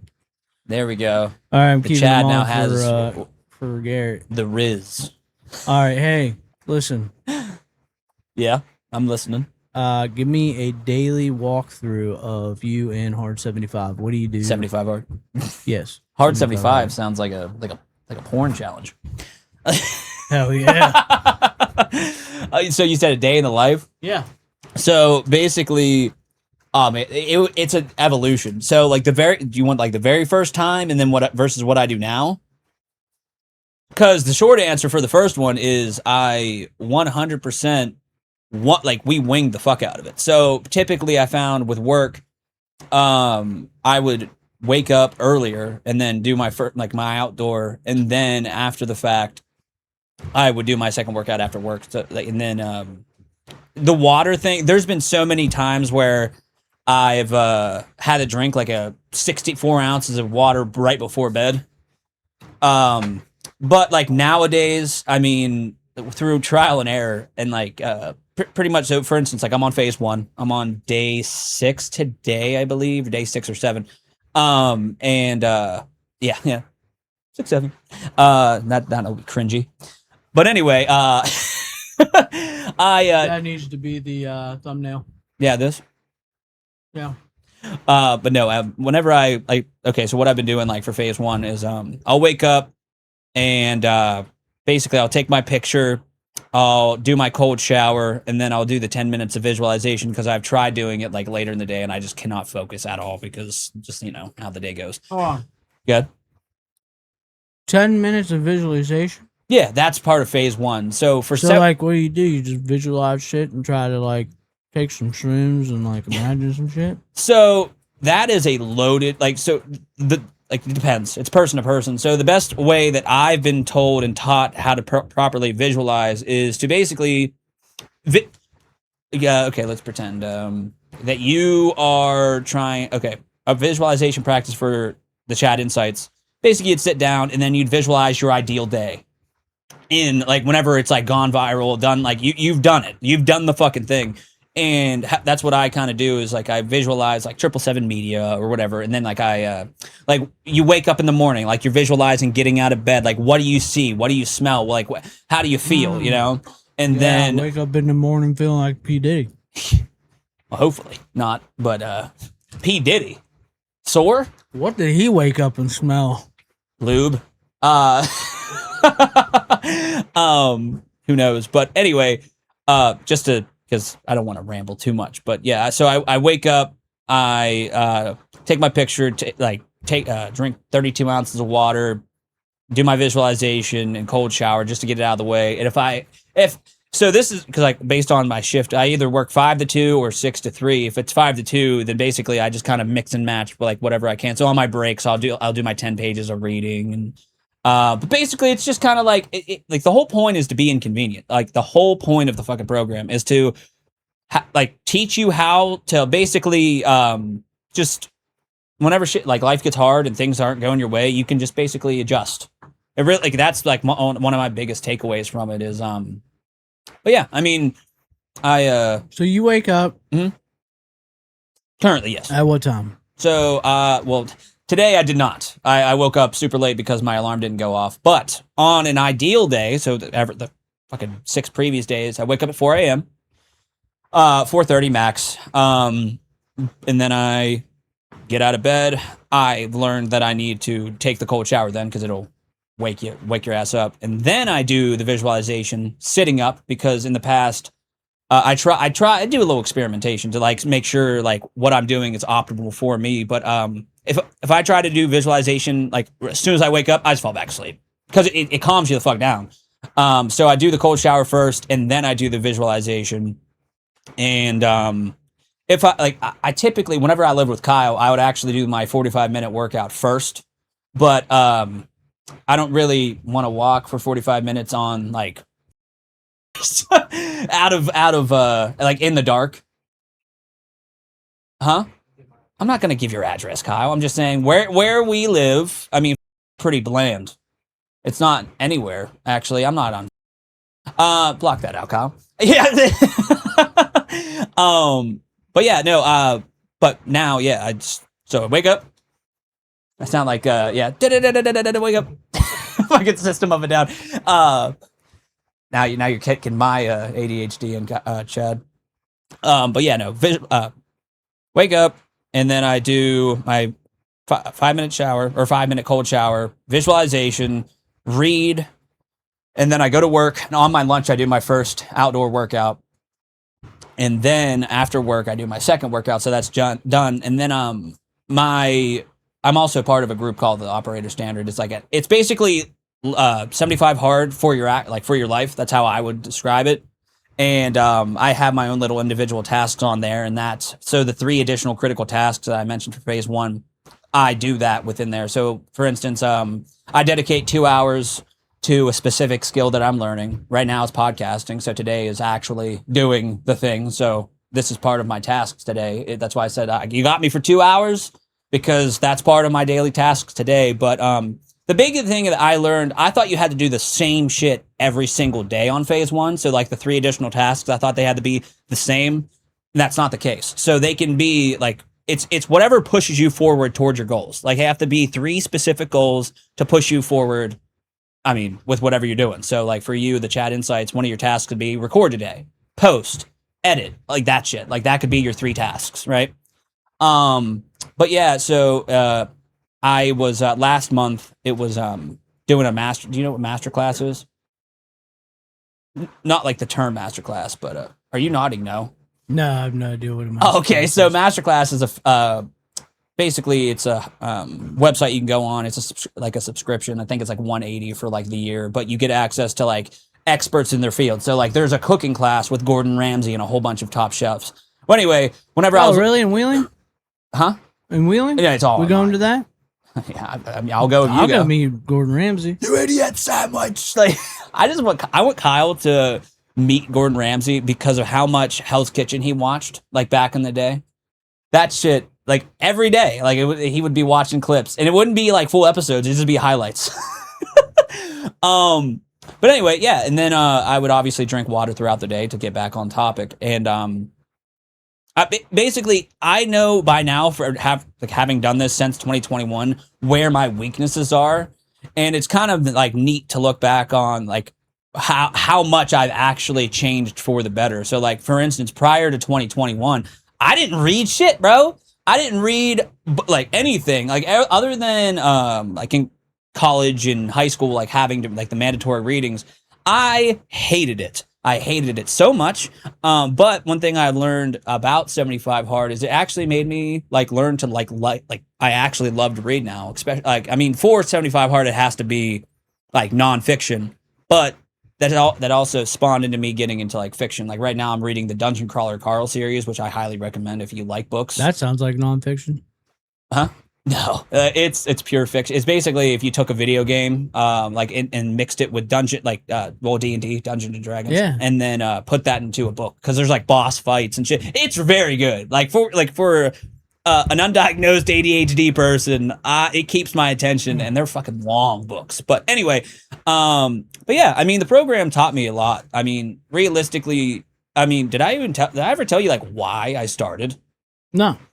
So the reason I started, I'm going to try not to ramble too much, but I was at the lowest point in my life prior to like I was on my way out. I know you can't like for monetization reasons. Oh no, Yeah. I understand. Yeah, I've been there, man. I was Couple very, times. very fucking close, and that's actually what, like the lore behind. Like I probably can't see it, but I have Oh, that I'm little glad, the semicolon. glad you're doing something. Yeah, like it. Like for the semicolon thing, because obviously, for those of you that don't know what that means, it means your story could have ended, but it continued. That's Oh, okay. that's what that means. If you ever see a semicolon tattoo But on somebody, then- yeah, and But so then- the circle on the and semicolon's then- actually a space. What are you saying? Are you saying? and then, And then, and then, and then, and and then, then. and then, and then, and then, and then. You Anyway, remember but yeah, no, I got that? Dude, that. where's my car? There's a time. I actually never watched that movie. Yeah, never watched it. We're gonna have to. That can be another spinoff of the Chad Insights. It'll be the Bucket Chad list. reviews, and we'll just watch movies. Like Chad, remember like a little off topic, but remember whenever you and I binged all of Star Wars like on your 4K TV just to go Yes. watch Episode 7, Yes. and we were laughing at how awful everything looked because it was Yeah. all like Play-Doh-y and shit because of the 4K. I do. Oh, that was a hell of a time. We've done a lot of like binging stuff, like the energy Random drink shit. stories. But anyway, to get to the point, the reason I started was I was just sick and tired of being sick and tired. Like I absolutely was at the lowest point in my life, and then everything like lined. It was very, very strange of how everything played out. So like I would. Due to my prior relationship and just a bunch of all like I mean you know how as a man how it's hard to like kind of like talk about your feelings and shit and how that manifests within you and then you just get to a state of hopelessness essentially, at least for me, and you don't know who to talk to. Obviously everybody says like, hey, I'm here for you, you can talk to me about everything, but like then it gets into the I don't want to be a bother kind of shit. Yeah. And do they And- really care? Yeah, like do you really care? Like what do you want from like you know like Yeah. all of the things I care. yeah. I'm just saying. Well, I appreciate it. I mean, care about that everybody. battle's done. Like I opened up to my mom about that because she never knew that I was that low, and she hates whenever I bring it up. But I mean, like I mean, I beat it. Like that's why look, what tattoos for me, like they're all a part of my journey. So like like I told you, like this one, I got the spade like from the 75 hard spade because this program legitimately saved my life. Like I'm for sure on that. Like I was headed down like a pretty dark path, and like that shit, it was the pivot point to bring me back around and make me into the person that I actually wanted to be. And then like I have another one, you probably can't see it on here, but it's like it's Roman numerals of like it says what it means is fall 7, rise 8. I saw that in like that quote in a book once, and the book's called Grit. Awesome, super fucking good book. But anyway, I got that tattooed on me because when I first did 75 hard, the first 7 days, the first week, the bitch voice was in full tilt. Like I was like, what, this is stupid. Why am I doing this? I'm super sore from working out twice a day. Cause I never did 2 Oh, yeah. days ever. And I was just super, super down, but I kept going, right? Like that. So on day 8, it was super weird. That's why, like, I actually on my Instagram, I have a whole video dedicated to this. I wrote a whole little short paper on it. But day 8, I woke up and I fucking felt good. Like it was like as if I was like I must have got really good sleep, but I wasn't sore. I had this sense of like I can do this, right? And I did. Like day 8 was that pivot point in my life where I knew that I could do this. And also I harnessed the dark energy too. Andy talks about that. If like, by the way, if anyone does want to do 75 hard, the episode is 208, like 208 on Real AF. It tells you the whole entire program, Live Hard and 75 hard in one go. If you are like me and you need to see obviously I gave you summaries of what it is, but like he goes into the nitty gritty, like don't do this and like all that stuff and like what actually counts as a fail. So is this like a cult? You said you harnessed the dark force? No. So so one thing that I've been asked in the past is like, how did I stay motivated like during, right? And the simple this is like directly from Andy. The concept is he forms a little chip, like imagine like a poker chip on your shoulder, and within that chip you put every sense of like whatever pisses you off. Mine was like I took every ounce of doubt that I've ever had. Like I have some very vivid comments that were made to me throughout my life that I added to that chip to be like that was my I was doing this to be like fuck you, I can do this, right? for instance, one of the things that I was always told was famous was like, you're just meant to be a big guy. You're just meant to be fat, right? This one's from 8th grade. I won't say who said it because, you know, it is what it is. But this chapter, which this was in Spanish class, I'll never forget it. We got to food, right? The food chapter. I don't know if you had to take Spanish too, but in 8th grade, we got to the food chapter, and then somebody said, "Oh, this chapter is going to make Gilbert sweat." And I know it's funny now. It was pretty good. Like, it was probably funny then too. You just gotta have a sense of humor. Well, at that point, you know how sensitive. I mean, everybody can, like, there's sensitive moments, but that one, I was like, okay, all right.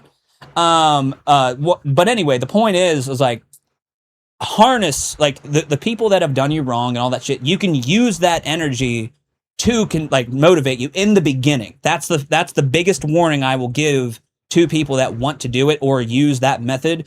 Use the dark energy, don't abuse it or become consumed by it, because then you'll just be bitter. You'll just become a bitter asshole. Like, become fuck you the guys. Dark Lord. Huh?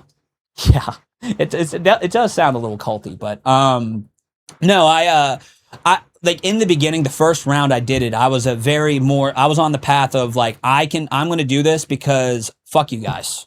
Like, I'm going to prove every single one of you that have ever doubted me wrong. That was my initial intent. Now, after I did Live Hard, it shifted into just being like, I want to be this is my favorite quote I've ever fucking heard. I want to be the example by which others can measure possibility. Yeah. Like and that's by Lisa Nichols, for those of you that like to know where quotes come from. But yeah, like I want to strive to be the example by which others can measure possibility. And that's simply said is like, I did it. Like, for instance, you both could do this. I mean, obviously you don't want to do it, but you know what my 75 hard is? What? This podcast.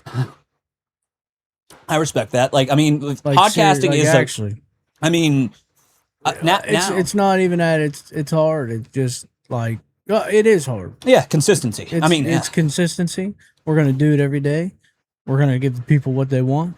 Yeah, and Kyle, we're gonna be successful. There's no other option. Look up the statistic of how many podcasts fail. Like, I'm pretty sure I've heard this before, but most podcasts stop before episode 22. So if you can get to episode 22, you're pretty locked in. There we go, dude. That's a good statistic to go by.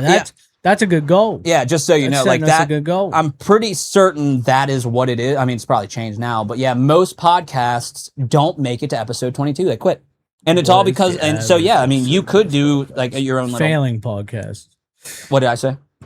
No, I'm saying Kyle. Oh, failing podcast.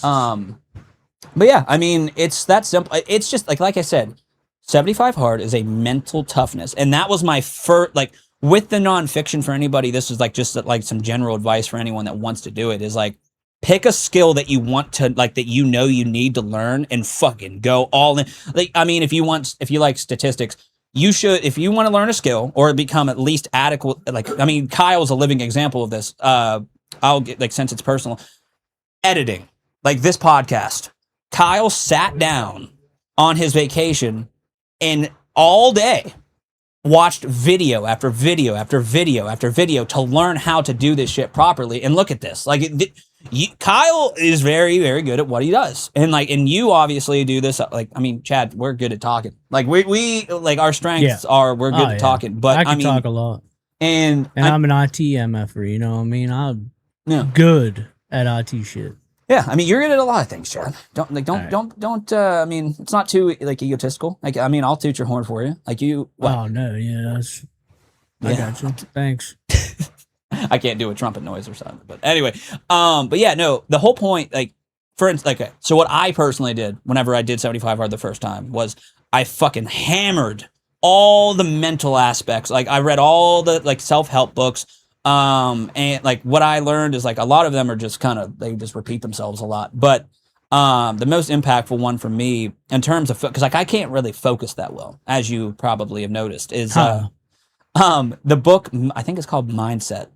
But it teaches you how to actually properly calm the fuck down and focus. And that, like, there's like an exercise, I remember it to this day. It's called Find Your Flashlight, where you just sit down. I think you like close your eyes, sit upright, relax, and then you focus your attention on like the center of your like you imagine like you can see your forehead. You just focus on there and like anyway. And it's then like whenever that's meditation. yeah, exactly. I mean, that's exactly what it is. It teaches you how to properly meditate, which really fucking helped me. Oh yeah.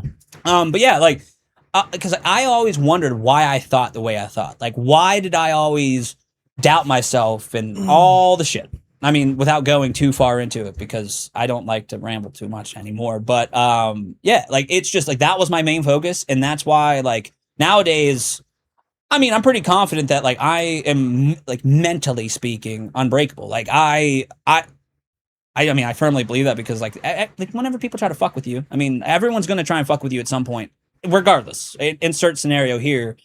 And the whole goal for everybody should be to become like at least mentally unbreakable and just say fuck you. Like I mean, if that means you have to harness the dark energy, like I said, like put the little chip on your shoulder, like for instance, you had a fucking hater on this podcast that said like not everybody needs podcasts. What was that quote or comment you guys got? It was like not like sell your gear and like go back to your day job or some shit. Yeah, that something shit. like that. Now you got a podcasting chip. Fuck that guy or girl, whatever. I mean, like it's just like that person. I mean, but then again. First of all, obviously, you know, don't read the comments. Fuck those people. Half of them here's the thing. too. I could take criticism pretty well. Working underground with a bunch of testosterone-driven men. Mm-hmm. You don't give a fuck about anything. Mm-hmm. And yeah. Yeah, I mean, yeah, you are pretty calm and collected. But I do know that you have a little rage side in you because I've seen you get pissed. Very rare. I get pissed at dumb shit. Yeah, like. Most people who try to piss me off can't piss me off, but I get dumb. I get mad at like just the small shit. Everybody got that trigger. But here's the thing, you know, I've been able to. I said this on another podcast. I'm pretty sure the mental health podcast with Dakota. Mm-hmm. You know, you just got to be able to. You know, the way that I cope with it is, I think, am I going to be mad about this in a couple hours? Mm-hmm. Am I going to be mad at this in a couple days? Couple weeks, couple months, couple years. Usually, it's not past a day, and I'm like, okay, well then, fuck it. Yeah, and that's fair. I mean, there's no reason to really be mad right now. Get your blood pressure up, you know. Get anxiety up. Get, you know, there's no reason to, you know, fight or flight or fucking start that epinephrine or adrenaline. I'm sorry, epinephrine's the drug. I got you. But anyways, yeah. I mean, yeah, no, I mean that I get it. But yeah, like for me, like I don't know. Like one of my big things, like I've always just wanted mental peace, right? Because as someone, you know this, mine's always fucking racing. I feel like that's everybody, but still, like I have always like had trouble. Just, I mean, another thing, like just to tie it back to 75 Hard, like that it taught me is structure. Like I told you, like through a lot of trial and error. I figured out how to actually properly map out my day. And I know that, like, for instance, I didn't get a chance to like work out prior to this. So now it's going to be a long day, like to play catch up. But I mean, it is what it is. I didn't want, like I gave you my word I'd be here and I'm here. I was. Yeah.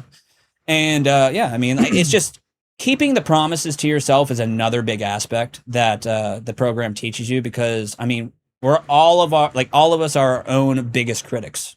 Like all the bullshit hate that you think other people are saying that we always used to get caught up in high school. Like, oh, so-and-so, like it probably thinks this about me. No, they fucking don't. Most likely.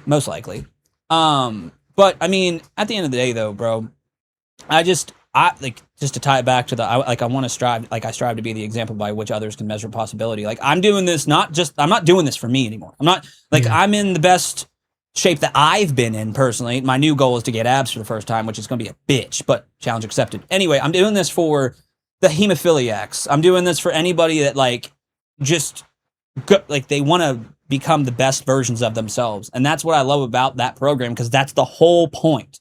Is personal excellence is the ultimate rebellion because if you're personally excellent, like if you all your standards are in line with whatever that is for you, no one can control you.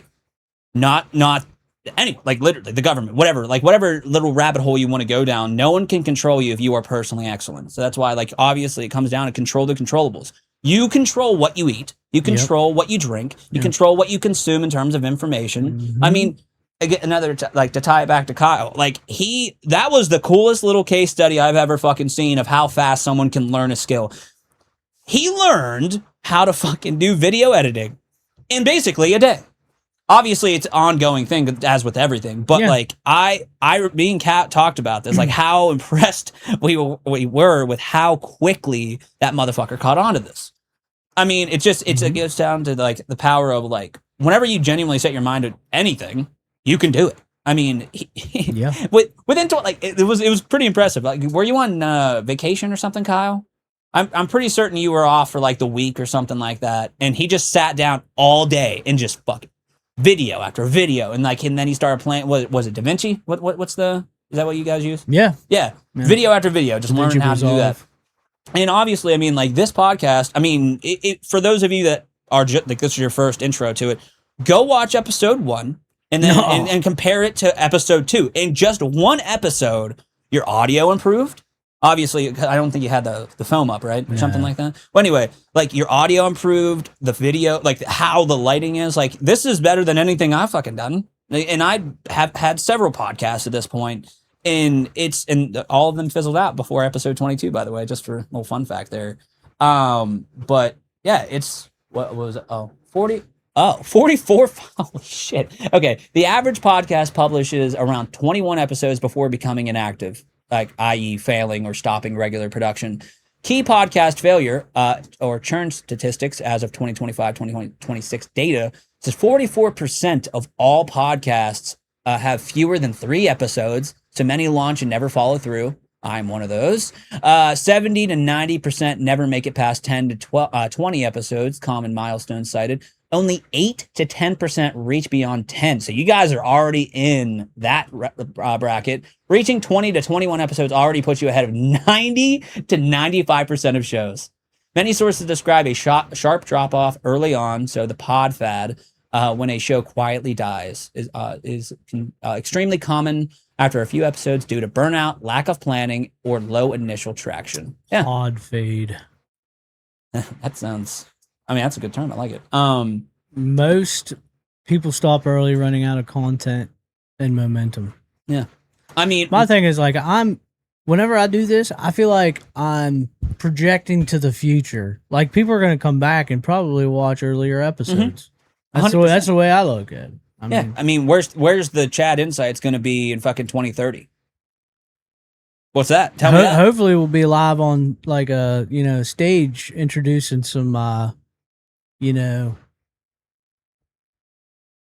No, I don't know. Yeah, Anthony Oliver to fucking sing on Jefferson's Fridays here in Moundsville. Okay. So something crazy, Is your That'd be ultimate awesome. goal to bring like people and like businesses and just general profit to this area to like improve Moundsville as a whole? Oh yeah, that's definitely part of it. Yeah. Yeah. So there we go. Like I have a lot of goals. Yeah. There's a lot of reasons for this podcast. That is 100% one of them. I was born and raised here in Moundsville. I would love to see it get better. Yeah, I mean, it already is. I mean, think about it. Like you said it earlier, like Jefferson Avenue, like they're getting more and more little businesses and it's popping off. Now we have every Friday, Jefferson Fridays, right? Where we have live it's music not every Friday. There's actually like 3 different times. But like July 10th is the next one. Okay. Yeah, and like that ties back into like why Kat and I started all those lemons. It's like the whole point is to like educate, elevate, entertain. That's like our little tagline, right? And like educate, like, because if you're always learning, you don't have to necessarily. I mean, this is a broad term, and obviously, allegedly, but you don't have to worry about like brain decay necessarily because you're always growing new neurons in your brain. Okay, after a certain point, obviously, you can fact check that. That's probably not necessarily completely true, but in my opinion and in my experience, I feel like I'm fucking 100 times smarter than I was prior to 2021. Shit, like. Dude, oh, by the way, just to go back for 1 second on 75 hard, can you get, okay, so to regurgitate what it is. So 2 workouts a day, right? One has to be outside, and they have to be 3 hours apart.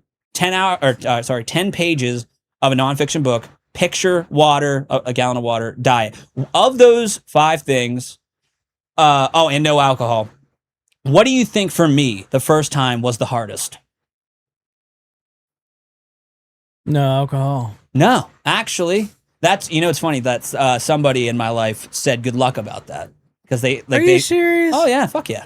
I was just kidding. Oh no, that was one. The chip I keep talking about. That was one of the ones. Somebody very close to me actually said good luck, and the other person said, what was it? I got good luck, and then be careful. That was the two things I got. Be careful. Mm-hmm. Yeah, just be careful. I mean, that one was my mom. My mom just said be careful because I told her I'm doing this, and She said that about not drinking alcohol. No. My mom said be careful. Oh, another person in my life said good luck. The program. I got you. And now to this day, that person, I bring it up, and they were like, I didn't say that. I'm like, yeah, you did. I wouldn't make that up.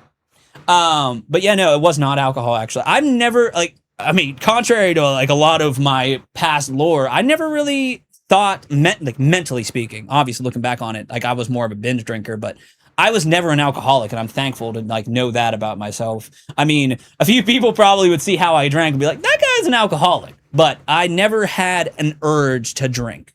It was yeah, it was more of a fun. Yeah, it was more of a social thing.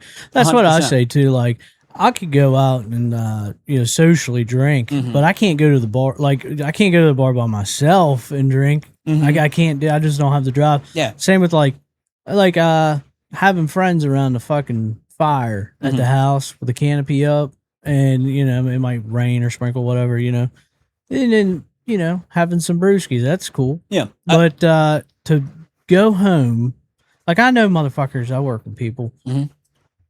To go home and sit on the couch and watch TV and drink, I just can't. I can't bring myself to do. I don't have the drive. Now, if that's your prerogative, cool.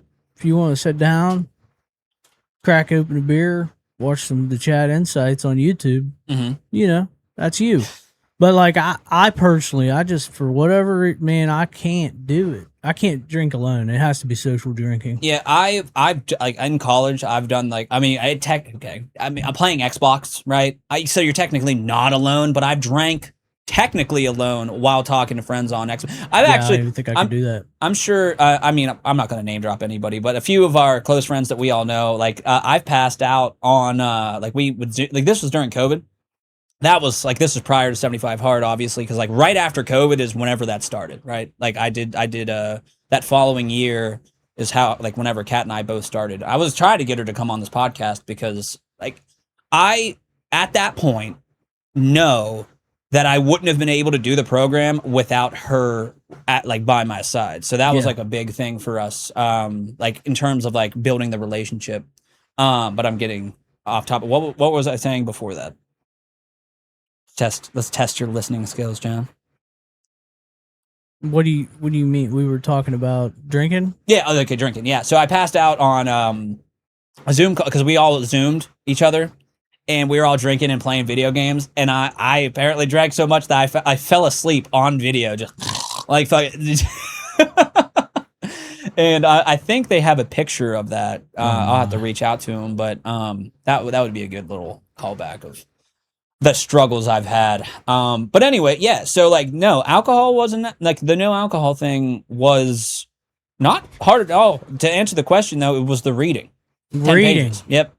Oh, you kind of already said that. Yeah, reading. Okay.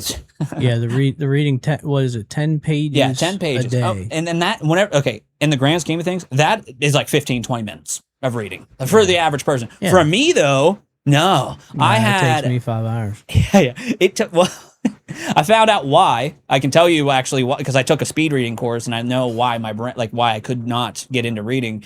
But I had to read them out loud. When I was reading, I would sit in my car. Oh yeah. And I would read the words out loud so I could hear them. And at that point, that's how I learned. Reading comprehension. Yeah, that's how I comprehended it, was reading it out loud for myself. But then after I took, his name's Jim Quick. But Quick is Kwik. I took all of his courses actually after the fact, which life-changing. Highly recommend if you want to do a 30-day class on memory, fucking recollection, all that shit. He had a speed reading. Well, anyway, I took it. Chad, guess what my reading speed was, bud? I'm gonna say might get it right. conservatively, Mm-hmm. Come on, no, don't hold it back. Just say one word a minute.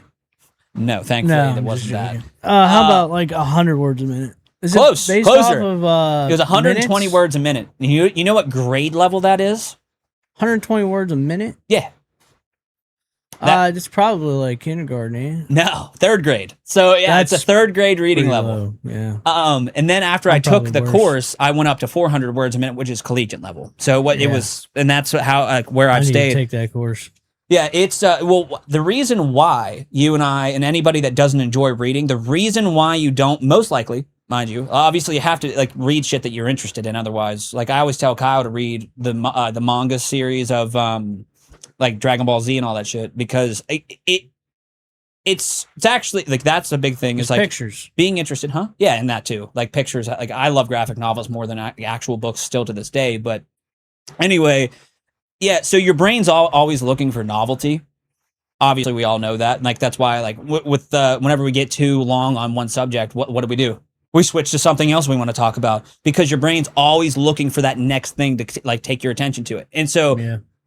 in my case specifically, I was reading so slow that my brain was trying to find anything else to do. And after doing that, ADHD. yeah, I mean that can definitely be attributed to it. But That's it. you want to know a way to boost? I tested this out, so this is actually legit.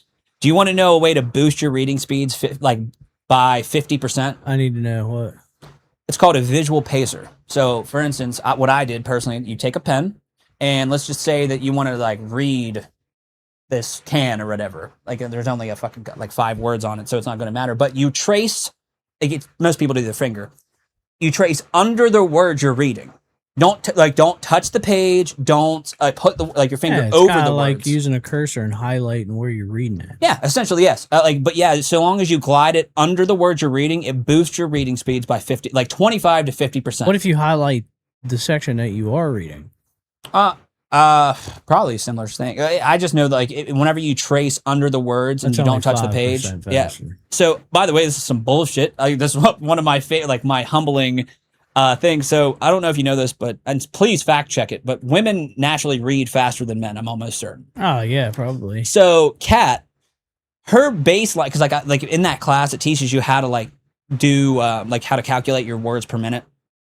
And I mean, I could do that for you at some point if you ever cared. But anyway, I did mine, and that's how I found out I was 120, and then I ended up at 400. Kat's base before I did this experiment was 550 words a minute. and then I had her use the visual pacer. Guess how fucking much it increased, Chad? I can just tell you. No. Oh, okay. Well, we'll get to this. So the answer is no. Women do not naturally read faster than men. That's crazy. Hold on a minute. The evidence actually points in the opposite direction for raw reading speed, though women tend to have advantages in other aspects of reading. Huh. Okay.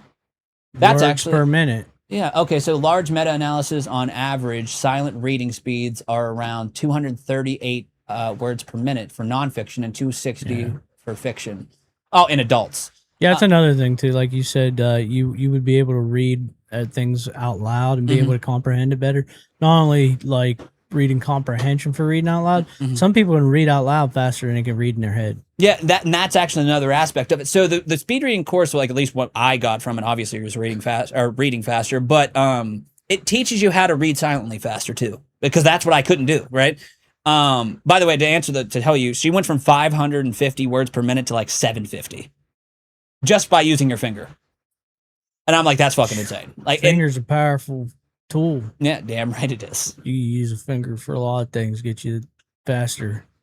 Open Places cans. faster, you know what I mean? Opening cans. What else? We used to call you the old fish hook back in college, Chad. Just kidding. But yeah, no, I mean, so yeah, my biggest struggle was actually reading. I mean, that was a long way around that shit. But yeah, well, that's cool, man. And you improved the skill, and that makes you feel better. You know, you said you were in a deep, dark place. I mean, dude, yes, now you absolutely. feel better I was, yes, like I was. It was. I was on my way out, to say the least, and then clearly, so every time, like that's not the first time in my life that I've been that low. But every single time, this is fucking like kind of getting a little like out there, but every single time I've gotten that dark, something within my body was like, no, keep going. That's right. And I did. And then Yep. I have, You gotta keep going. I don't know if you believe in guardian angels, but I got I have a whole crew of them. Yeah. I know this is super random and Kyle definitely doesn't remember this, but we do you know special stats for Fallout? Yeah. We special just for fun, we just wrote out our own special stats. Yeah, you do remember that, Kyle? Okay. Yeah, so we wrote out our stats, and Kyle, like I had Kyle write out what he thought, and then like it was like what you think of yourself versus what like we think of you, right? And obviously Kyle's a dick to himself, and he's like, oh, blah blah blah blah blah. Intelligence is high with that one.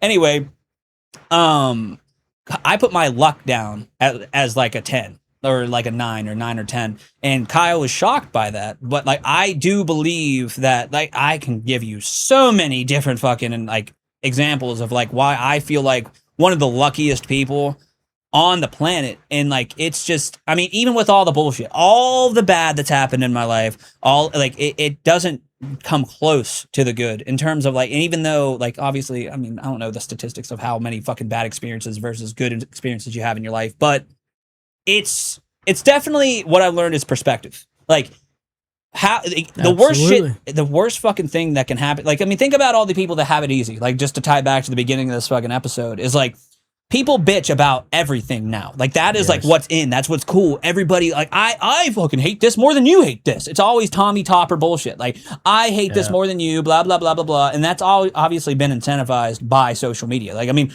Everybody kind of picks up the behavior of what you're shown all the time. That's why, I mean, algorithms can be absolute demons whenever it comes to like what you consume, right? Yeah, that's why harness that dark energy and get over it. Huh? What? Harness that dark energy from them demons and get over it. Yeah, I mean, I like one of my favorite things I've ever heard was like befriend your demons or turn your demon. Oh, what the fuck is that? I'm gonna butcher it. Doesn't matter. It's in my phone somewhere. But befriend your demons. Well, like yeah. make your You follow the good book. Me? Yeah. I mean, indirectly. There's a lot of things that you said that correlate to the Bible. Yeah, absolutely. Yeah, you know, that's definitely one of them. Love thy enemies. Super fucking weird, like related to the Bible. But there's been at least 5 separate times in my life where random old women have told me that I'm a disciple of God, and I don't know how to take that. Like every single time. I mean, you look like fucking Kratos. Right, you're right. Yeah, with my bald ass shiny head. I keep looking like that keeps like you're lighting. I'm like, oh, cue ball over here. But anyway, I remember the very first time that's ever happened that to me was she was like 90 years old, and she grabbed my hand and she goes, "Sweetie," like this was at a JM game during I don't know if we were in high school yet. Let's just say between 12 and 16. And she grabbed my hand, and I thought it was super weird. Like this old lady grabbed my hand. She goes, "You're a disciple of God. Did you know that?" And obviously, I'm a kid. I'm like, "What the fuck are you talking about?" And I didn't say that to this lady. I was pretty respectful as a kid, actually. But I said, "Okay, thank you." And then that was like the first instance. And then similar thing. It's always older women. I don't know why. I don't know if there's like It's because they're closer to deathbed. That could be fair. I mean that, yeah. I mean, but either way, like I've been told that several times, and I still don't know what the fuck that like means for me. But I do know that like I have a weird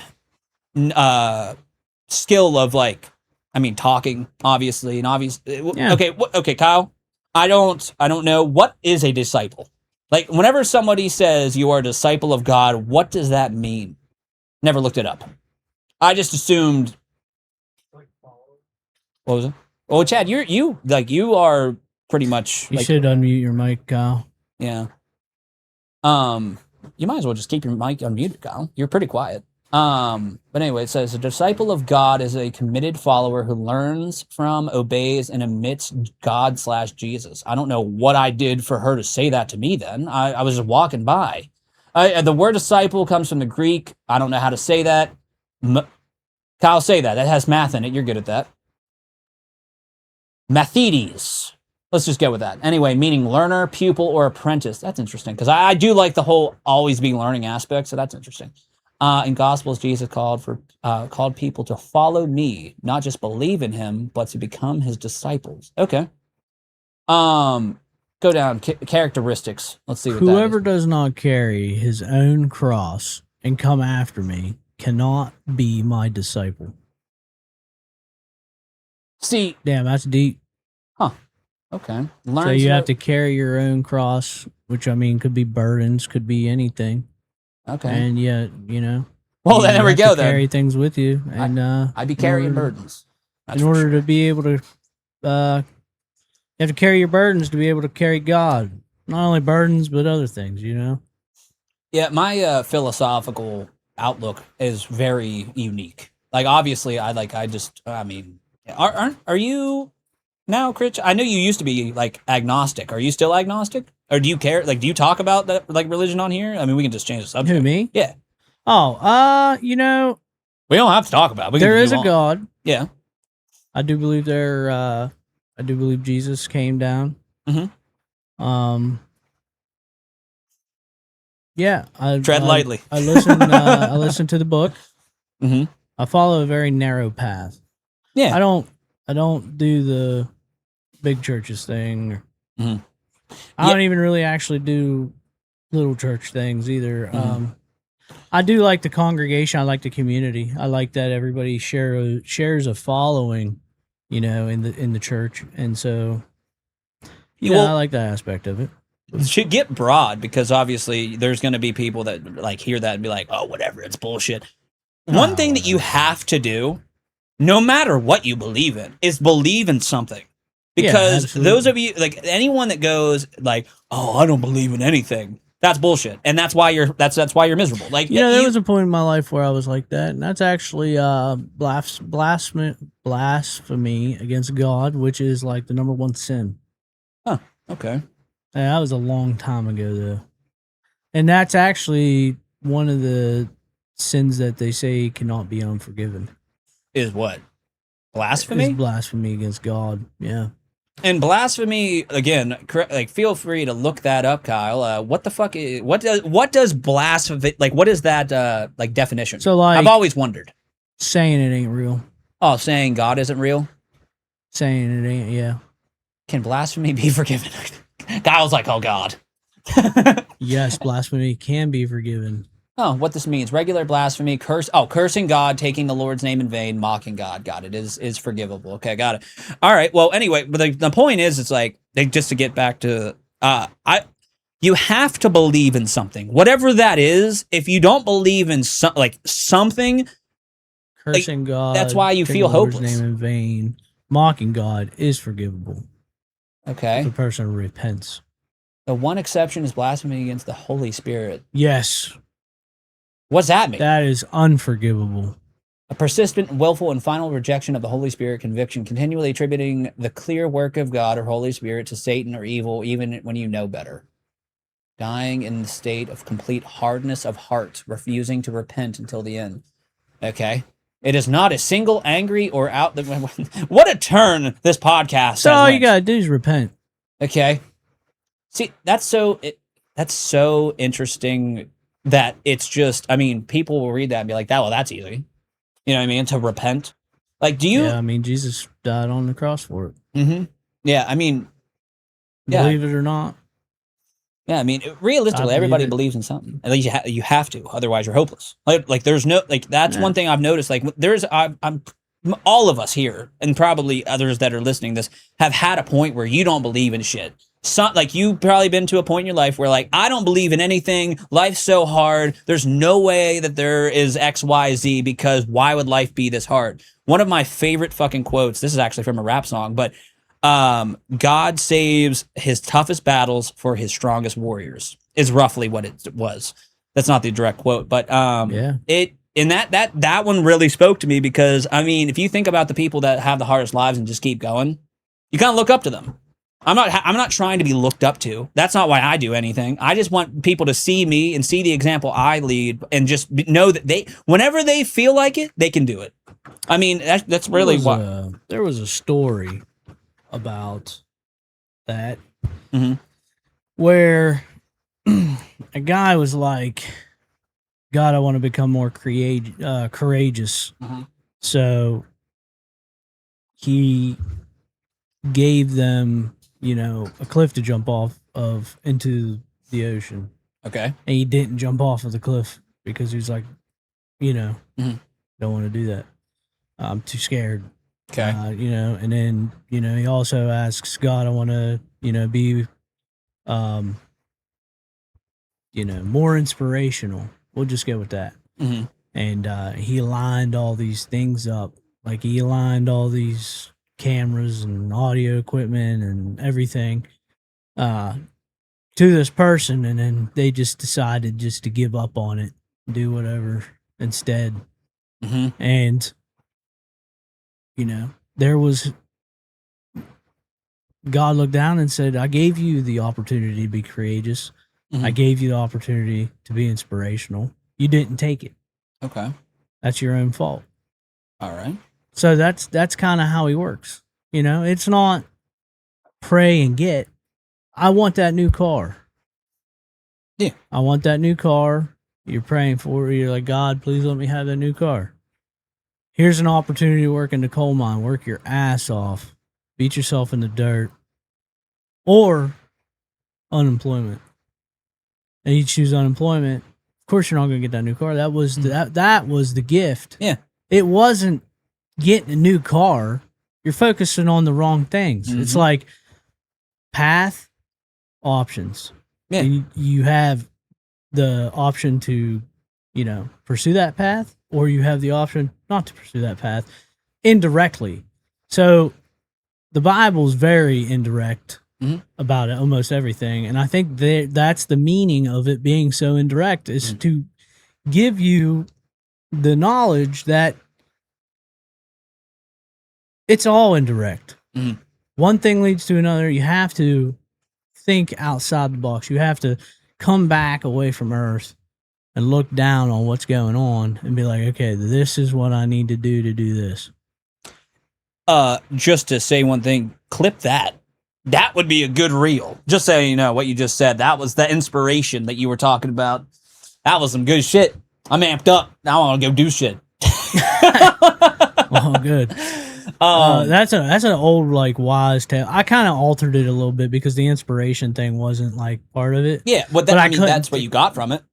Well, there's a bunch of different things. Mm-hmm. That's was just the one thing that came to my head. So you said you believe in guardian angels, right? I mean, yeah. Okay.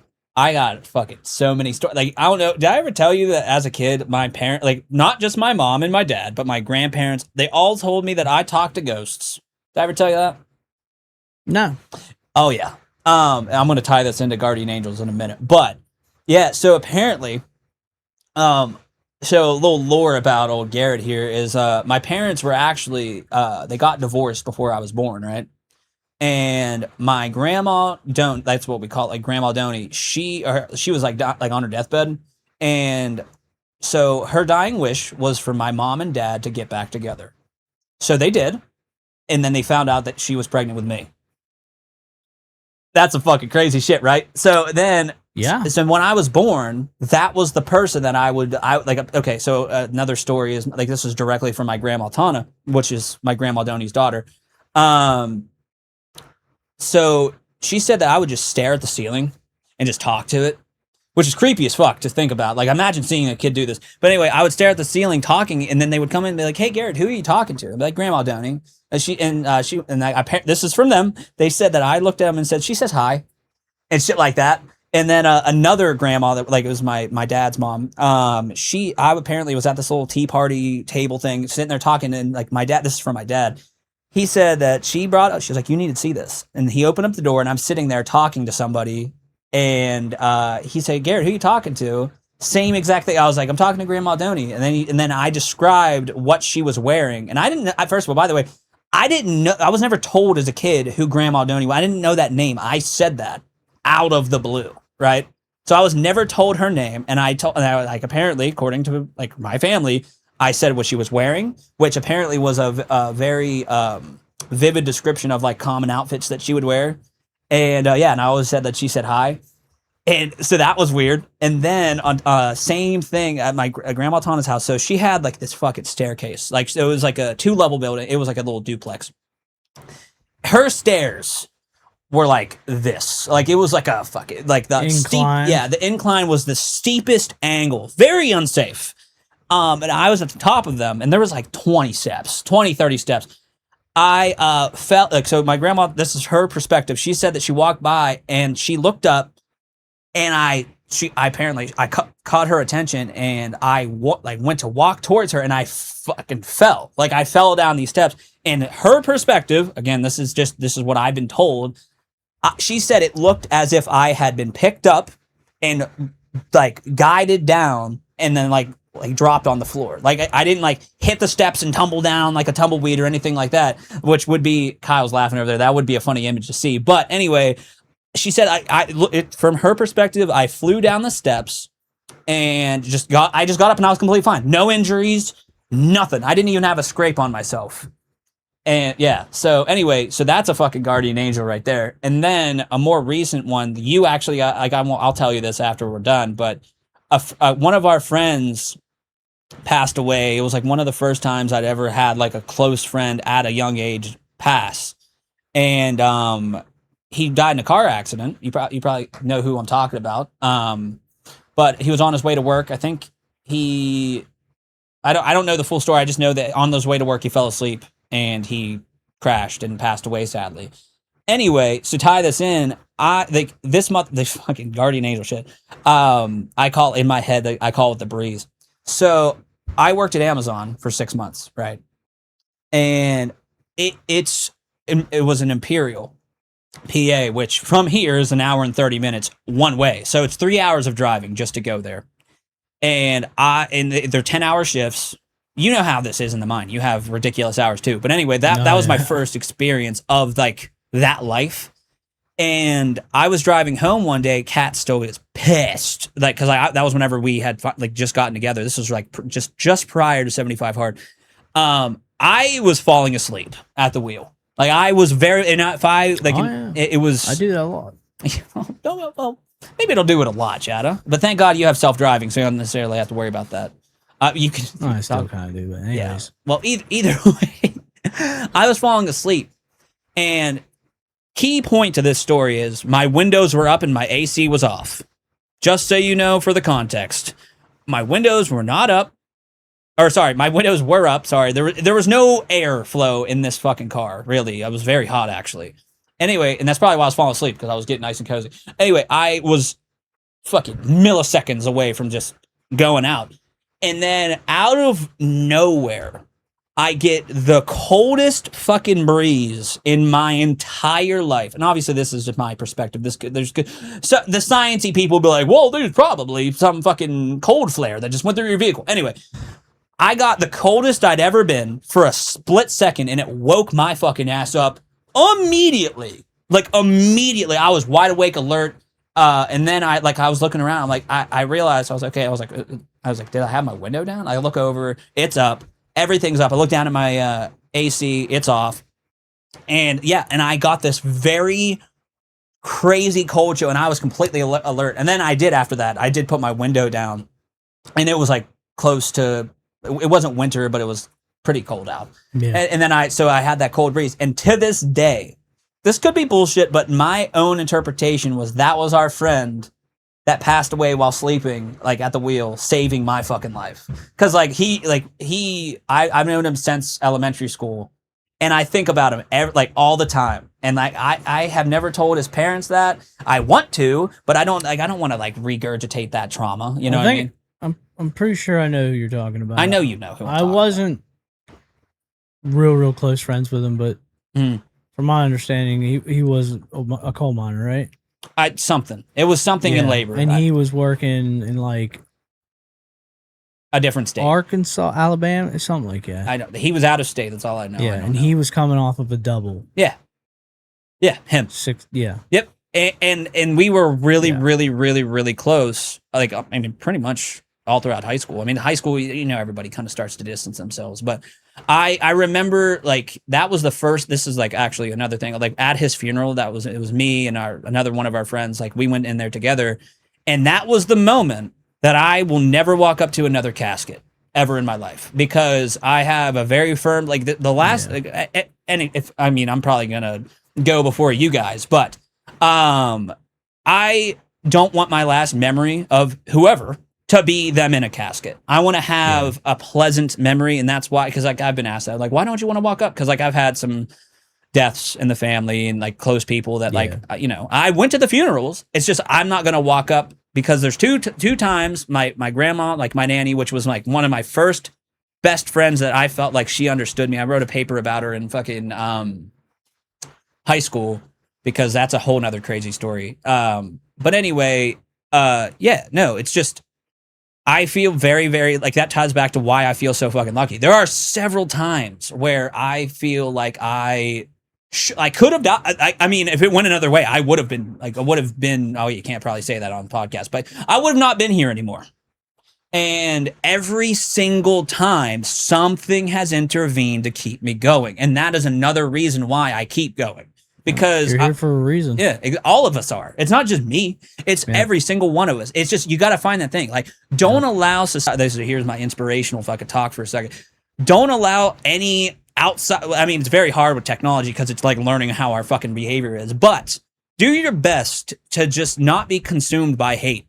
Because one thing I've known, like, and that's why another thing for me for 2026 is to stay away from fucking bitter ass people. I don't like, because energy, regardless of what you believe, it is infectious, positive or negative. Like the law of manifestation, which can be tied back to a higher power, whatever you believe in. Like the law of manifestation is 100% fucking real. Like you have a magnet, like how I visualize, you have a magnet on yourself at all times, and you choose at the end of the day what energy comes your fucking way, no matter what. I mean, obviously there's caveats, whatever, but it comes down to perspective. Like, how do you look at like that shitty thing that happened to you, right? Okay, so prime example, think about like our area. Like we have a pretty poor population, right? I would say, I guess. I don't know the statistics. You don't have to look them up, Kyle. But like, look at the people that are all ritzy and like they have like the ones that bitch. All the people you see online that bitch and like how we're in the worst time period, right? To tie it back to the beginning. And then you go to like a poor area, like a trailer park. What's it like talking to somebody that lives in a trailer park? They're the most fucking grateful people. They tell you, like, I saw a comedian talk about this. It's so fucking true. But they can have the worst 6 months of their life, and they'll tell you exactly. They'll tell you the whole fucking thing. They'll tell you their whole year if they have the time. Yep. But they're always so grateful. They always say something about tying it back to God or whatever you believe in. Well, I don't know. Well, okay, there's caveats. Obviously, we're not talking about the ones that are too far gone, but like you know what I'm saying? Like there are obviously everything that we say, no matter what, there's always going to be some fucking but you know what I mean? Like there's always going to be that one case that disproves everything. Like, no matter, like, I mean, think about it with the health stuff, like just to tie it back to like the kind of like little through line of this episode is like everything is contradicting. But it's just like everything's contradicting everywhere. Yeah, everything. Like with fitness, with all of it, like with tech, like that's why it's so fucking confusing. But at the end of the day, like it comes down to the individual. Like anybody that follows me, like you can see what I do, because I'm like that's one of my biggest regrets is like not documenting like what I did throughout some. I have like little things here and there, but going forward, I'm actually gonna because like I want people to see like whether they're hemophiliacs or whatever. I mean, obviously, that's why, by the way, my name on Instagram is Hercules, because it's like the hemophilia Hercules. Like I just keep like do it like because I don't you obviously don't have a bleeding disorder, but going through life being told that you can't do normal things that everyone else can do, that's probably the root cause of why like I always had self-doubt, because every year, because they have to do a yearly checkup so they can check your blood levels and your fucking clotting factor and blah, blah, blah, blah, blah. By the way, side note, most of the shit you learned in science class is bullshit about hemophilia and bleeding disorders, but that's a whole nother tangent. Some of it's true, but the whole, like, if I get cut, I'm gonna bleed out and die. No, that's not fucking how it works. But anyway, just to kind of get back to the main point, because I'm going to keep going off and off and off, and we can keep this going because it's already been like 2 hours. So, but yeah, no, just my closing statement, because we're probably coming up on time, is like, I mean, if you want the framework to actually change your life, do 75 hard just once. At some point. It doesn't have to be today. It doesn't have to be tomorrow. Listen to the fucking episodes. Just do it one time. By the way, here's my one, like, my caution, because I told you, like, yesterday, I was like, I'm going to give some warnings. If you do 75 hard, be warned. Your life will be forever changed in one of two ways. Because if you do it right, your life will continue to be the best it's ever been. But the minute you do 75 hard the right way, mind you, because like there's a whole another group that like called 75 soft, where they manipulate the program, and it completely negates the point, which is mental toughness. Like people be like, I don't want to read 10 pages today. I want to read 8. Blah blah blah blah blah. Like that's a whole thing. Like, but the point is like it'll give you the structure to do whatever the fuck you want in life. It will at least start you on the path to personal excellence, whatever that means for you. Like Chad, you said for like your little personal 75 hard, while it's not technically the program, it's like your own little mental toughness thing with this podcast. You're going to keep going and going and going. Yep. Now I look forward to seeing your episode 75. Maybe episode 75, you start 75 hard. Maybe. I don't know. But I do know that like if you do it correctly, it will change you for the better. The one thing that I have learned also, though, this is like the one little dark side of it, is like once you know your own true capabilities, because I'm still trying to find my fucking limits. I found a few like physical ones, but I was gonna say, can you lift a car? No, fuck no. But like you'll find your limits, but that's the thing. Like you, you took me off my pad. Now I'm like, sorry, oh no, you're good. You're good. I just like the point is though, is like if you do it right, it will be the best thing you've ever done. But now I remember what I was going to say. The dark side of 75 hard is like once you know your true capabilities and you don't live up to them, that's whenever you'll start to be depressed or you'll get very sad with yourself. That's like one of the things that Andy has talked about. Like it's not, you don't have to like do 75 hard all the time, but you do like 75 hard will give you standards to live by. And then like once you start to like, then you'll know, like you'll be aware. That's like the whole thing is awareness. You'll be aware of your own standards, and the minute you start to deter off that's whenever you get sad. That's whenever we talked about that in the mental health podcast with Dakota. The climax. That's your climax, and if you discontinue the climax, then you'll never be able to reach it again. Clip that. That was fucking good. Well, I mean, we talked about it in the mental health podcast. Like success obviously is individualistic, and like, but like view it like a mountain, like a various mountain. Like you're on a mountain range. That's success, because like once you reach one peak, you're gonna realize how much further you have to actually go. That's why like that was one of my like that's a fancy way of like me realizing that I need to continuously like set goals. Like so my current like philosophy in like my life, this is how I stay in shape now, or stay relatively in shape. I'm not going to sit here and be like, oh yeah, I'm fucking jacked. No, I'm not. But I have quarterly goals now. Like I have pretty much, so there are 5 things. Relationship, you have relationship goals, whether that's friends, family, wife, whatever. You have your relationship, you got fitness, you got skills, and then you got business.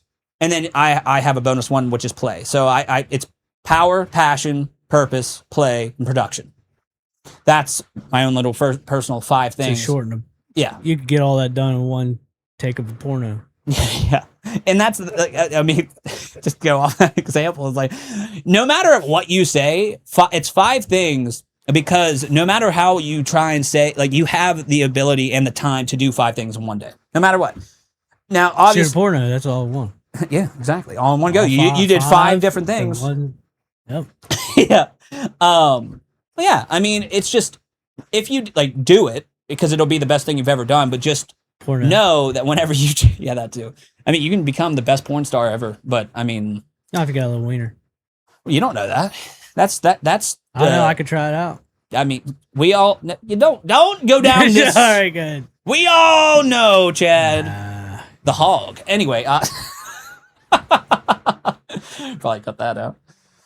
Anyway, but yeah, no, I mean, I highly recommend, I mean, I'm a living example of how much good it can do from one person, because I was on the path, like I said, of just not being here anymore. And that's why I got this tattoo of this, like the semicolon, because that my story could have ended, but it continued. And that's why I continue to do it today. Like I vowed to myself whenever I started, I was like, I'm going to do this every year of my life that I'm at, like I can possibly do it. And realistically, one thing I've learned is that you can do this shit into your 90s. Like it's just, it's scalable. Like let's just say, okay, for someone that's listening to this, it's like 400 pounds and like they've been like negating like this entire, if they made it this far, props. Because we've went all over the place, like over and over and over again. But for those of you that are still listening, if you are like 400 pounds and you're like, I can't work out, first of all, remove the fucking I can't, because you can. You just don't want to. And the minute you realize that, you can move past to the next level, which is I can, but, and then like, okay, so now I want to. What now? I'm 400 pounds. I can't walk up the steps. Andy has said this in his own podcast. Like, if you're 400 pounds, you like getting up and down is a workout. Yeah. You can just get up and down for 45 minutes. Literally lay on the floor, roll around. Yeah. That's doing something. Like you can, it's That's scalable. Activity. Exactly. Like it's, I mean, wear a watch. If you get your heart rate above like a certain stuff, like that is like, I mean, you're now. Your heart rate's probably always high. Whose? Yours? What? No, theirs. Oh, theirs. Yeah, probably. For 400 pounds. But yeah, like regardless, like don't get into the fucking like I can't. Just try it. Fucking do it. Like I mean, well, hold on. Don't just try 75 just hard. Do it. Yeah, remove because like I had a whole bunch of people in my life. Do it. Yeah, just do it. We clicked on that when I saw your audio level there. But I just like literally like I mean to quote not Keanu Reeves. What the fuck is his name? Shia LaBeouf. Nike. Yeah, well, yeah, Nike too. Oh, okay. But sorry. like just do it. But anyway, remove try from your fucking vocabulary and just do the thing. And if it doesn't work out, then at least you said you fucking did it. You know what I mean? Just whatever your goals are, remove the I can't and just do it. And if it doesn't work out, it doesn't work out. But then you can, then you know it doesn't work for you. And then you move on to the next step. And that's pretty much it. I mean, just fucking do the thing, dude. Like, don't allow yourself to stay stagnant because staying stagnant is why you're miserable. That's idle hands. Yeah, idle hands. Finish the quotes like for people that don't know what idle hands is, Joe. Just let you guys read it. Huh? We'll put it up on the screen and post. There you go. How about that? Timothy 1 something. Idle hands. All right, Chad. Closing thoughts, dude. This has been a good podcast. Yeah, I've learned a lot. Yeah, we've learned a fucking shit ton. I didn't even know what chimera is once. Oh yes. I mean, dude, you need in your description you should totally put like topics covered. It'll be like bio 75 hard. Yeah. Ghosts, guardian angels. Fucking much everything. Oh, here we go. Idle hands are the devil's workshop. That's good. Oh yeah. Slothfulness casts into a deep sleep, and an idle person will suffer hunger. Scroll up a little more. Yeah, it says Proverbs 16:27. I never know how to like say that properly, but idle hands are the devil's workshop. Idle lips are his mouthpiece. Some translations, a worthless man plots evil, and his speech is like scorching fire. Huh. That's deep. Idle hands. How the hell do you say like two? Is that? Yeah. How do you say that? The last. How do you say that? I'm relying on you on that, Chad. Thessalonians? Yeah. Oh, okay. Thessalonians, but yeah. It says, if anyone is not willing to work, let him not eat. For we hear that some among you walk in idleness. Now such persons we command and encourage in the Lord Jesus Christ to do their work quietly and to earn their own living. There you go. Huh. And your work is, this is the 21st century. This is a whole new era, Mm-hmm. And like I said, these things are, they're indirect. Mm-hmm. So you have to, with the timeline, mm-hmm. they're indirectly speaking. So whenever they say, if anyone is not willing to work, let him not eat. Mm-hmm. It's kind of the opposite now. You're kind of like, if you're not going to work, you're just going to be obese, unhealthy. Look at the meaning there. It says, when a person has too much free time and nothing productive to do, they become more vulnerable to temptation, sin, gossip, trouble, or evil influences. There you go. Idleness leads to boredom, which leads to restlessness, and which leads to poor decisions. Poor choices. Scroll down. It says modern take for a disciple. What's that? Oh, there we go. You're a disciple. Go ahead, Chad. No, you're the you Oh, are the one that is said to be the disciple. A disciple. I take it easy, but Yeah. I want no. You read it, Chad. It's your podcast. You finished. Like this will be our closing right. statement. Go ahead. As a follower of Christ, especially with your background in mining, business, fatherhood, That's crazy. and podcasting, yeah, Grok does like it remembers everything. Yeah. And so it builds. So you have a relationship with Grok. Go ahead. Stay productive, even when not at work. Use your time intentionally, building the Chat Insights, home projects, family, Bible study, etc. Avoid the trap of endless scrolling, laziness, or vegging out too much. Okay. Practical advice: structure your downtime. There we go. Batch podcast reporting, electrical side work, reading scripture, training your son. That is something I really need to do. He's only 4. There you go. Remember, say that quote. That's a remember, whatever you do, work heartily, as for the Lord. Huh. Yeah, that's remember, whatever you do, work heartily as for the Lord. Corinthians 3:23. And clip that in Yeah. there. That was good. That was a good one. Yeah. That's honestly that's one of my favorite quotes, and it's crazy that I just brought it up. Mm-hmm. I have a lot of like real good quotes from the Bible that I like. On my hard hat at work, Mhm. I have Romans 12, 19 through 20, Mm-hmm. which is, I won't, bring it up. That's the best way to describe it. Yeah, I'm It's definitely, when people say Bible quotes, I don't know what, like, whenever well, they say it's 12, 19 through 20 specifically. But go down. It's right there. 19. Go down to 19. Yeah. You read this? me, Yeah, you. beloved, never avenge yourselves, but leave it to the wrath of God, for it is written, vengeance is mine, I will repay, says the Lord. And then 20. That's on 20. To the contrary, if your enemy is hungry, feed him. If he is thirsty, give him something to drink, for by doing so you will heap burning coals on his head. Yes, that is on my hard hat. Now, translate what that means to you for me. Because like If somebody does something on purpose to me, mhm. I'm not going to seek vengeance. That's good. All right. Well, fuck. And the second part there, 20. Well, this goes back to earlier what you were saying about loving your enemies. Feed your own enemies if they are hungry. If they're thirsty, let them drink. Okay. Yeah, I mean, dude, it's very interesting to see how, like, what, like, the Bible or all these sacred texts, like, how applicable they are to The real world. now. Yeah. It's just like, I mean, and obviously you got all the people that are super sciencey and be like, well, they blah, blah, blah, blah, blah, blah, blah. Like, well, you've heard all the arguments. I mean, just believe in something, you know? Yeah. That's, Well, I mean, even if you read this book as a book of morals, this is the book that you're supposed to follow it's a good book. to live. This is the moral book. The book, like the fact that we took it out of schools, like everybody should read this book just for moral purposes, not even as a religious. Yeah. I I mean, I always like to, I like to know, like, I'm not one of those people that'll, like, be like, that's not it. No, I don't believe it. I'm of the mindset, if you can't, if you can't legitimately prove 100% that this is, like, this doesn't exist or whatever, I believe it does.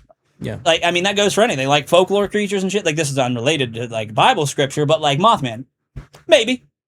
I don't know. That's a whole nother Did you thing. just compare? No, I didn't just, no. You just compared it. What? Mothman, the Bible. No, I'm saying, what? No, that's not, don't you dare put that on me. I I'm was just kidding. simply saying, yeah. All right. Well, this has been the episode 13 of the Chat Insights podcast with Garrett Gilbert. It's been a good one. Yeah, thank you for having me. It's went all over the place. Well, thank you for coming on. Hopefully, you come on again. If you'll have me. Of course, I'll have you anytime. Hell yeah. That's not what I meant. But anyways, until next time, have a good one.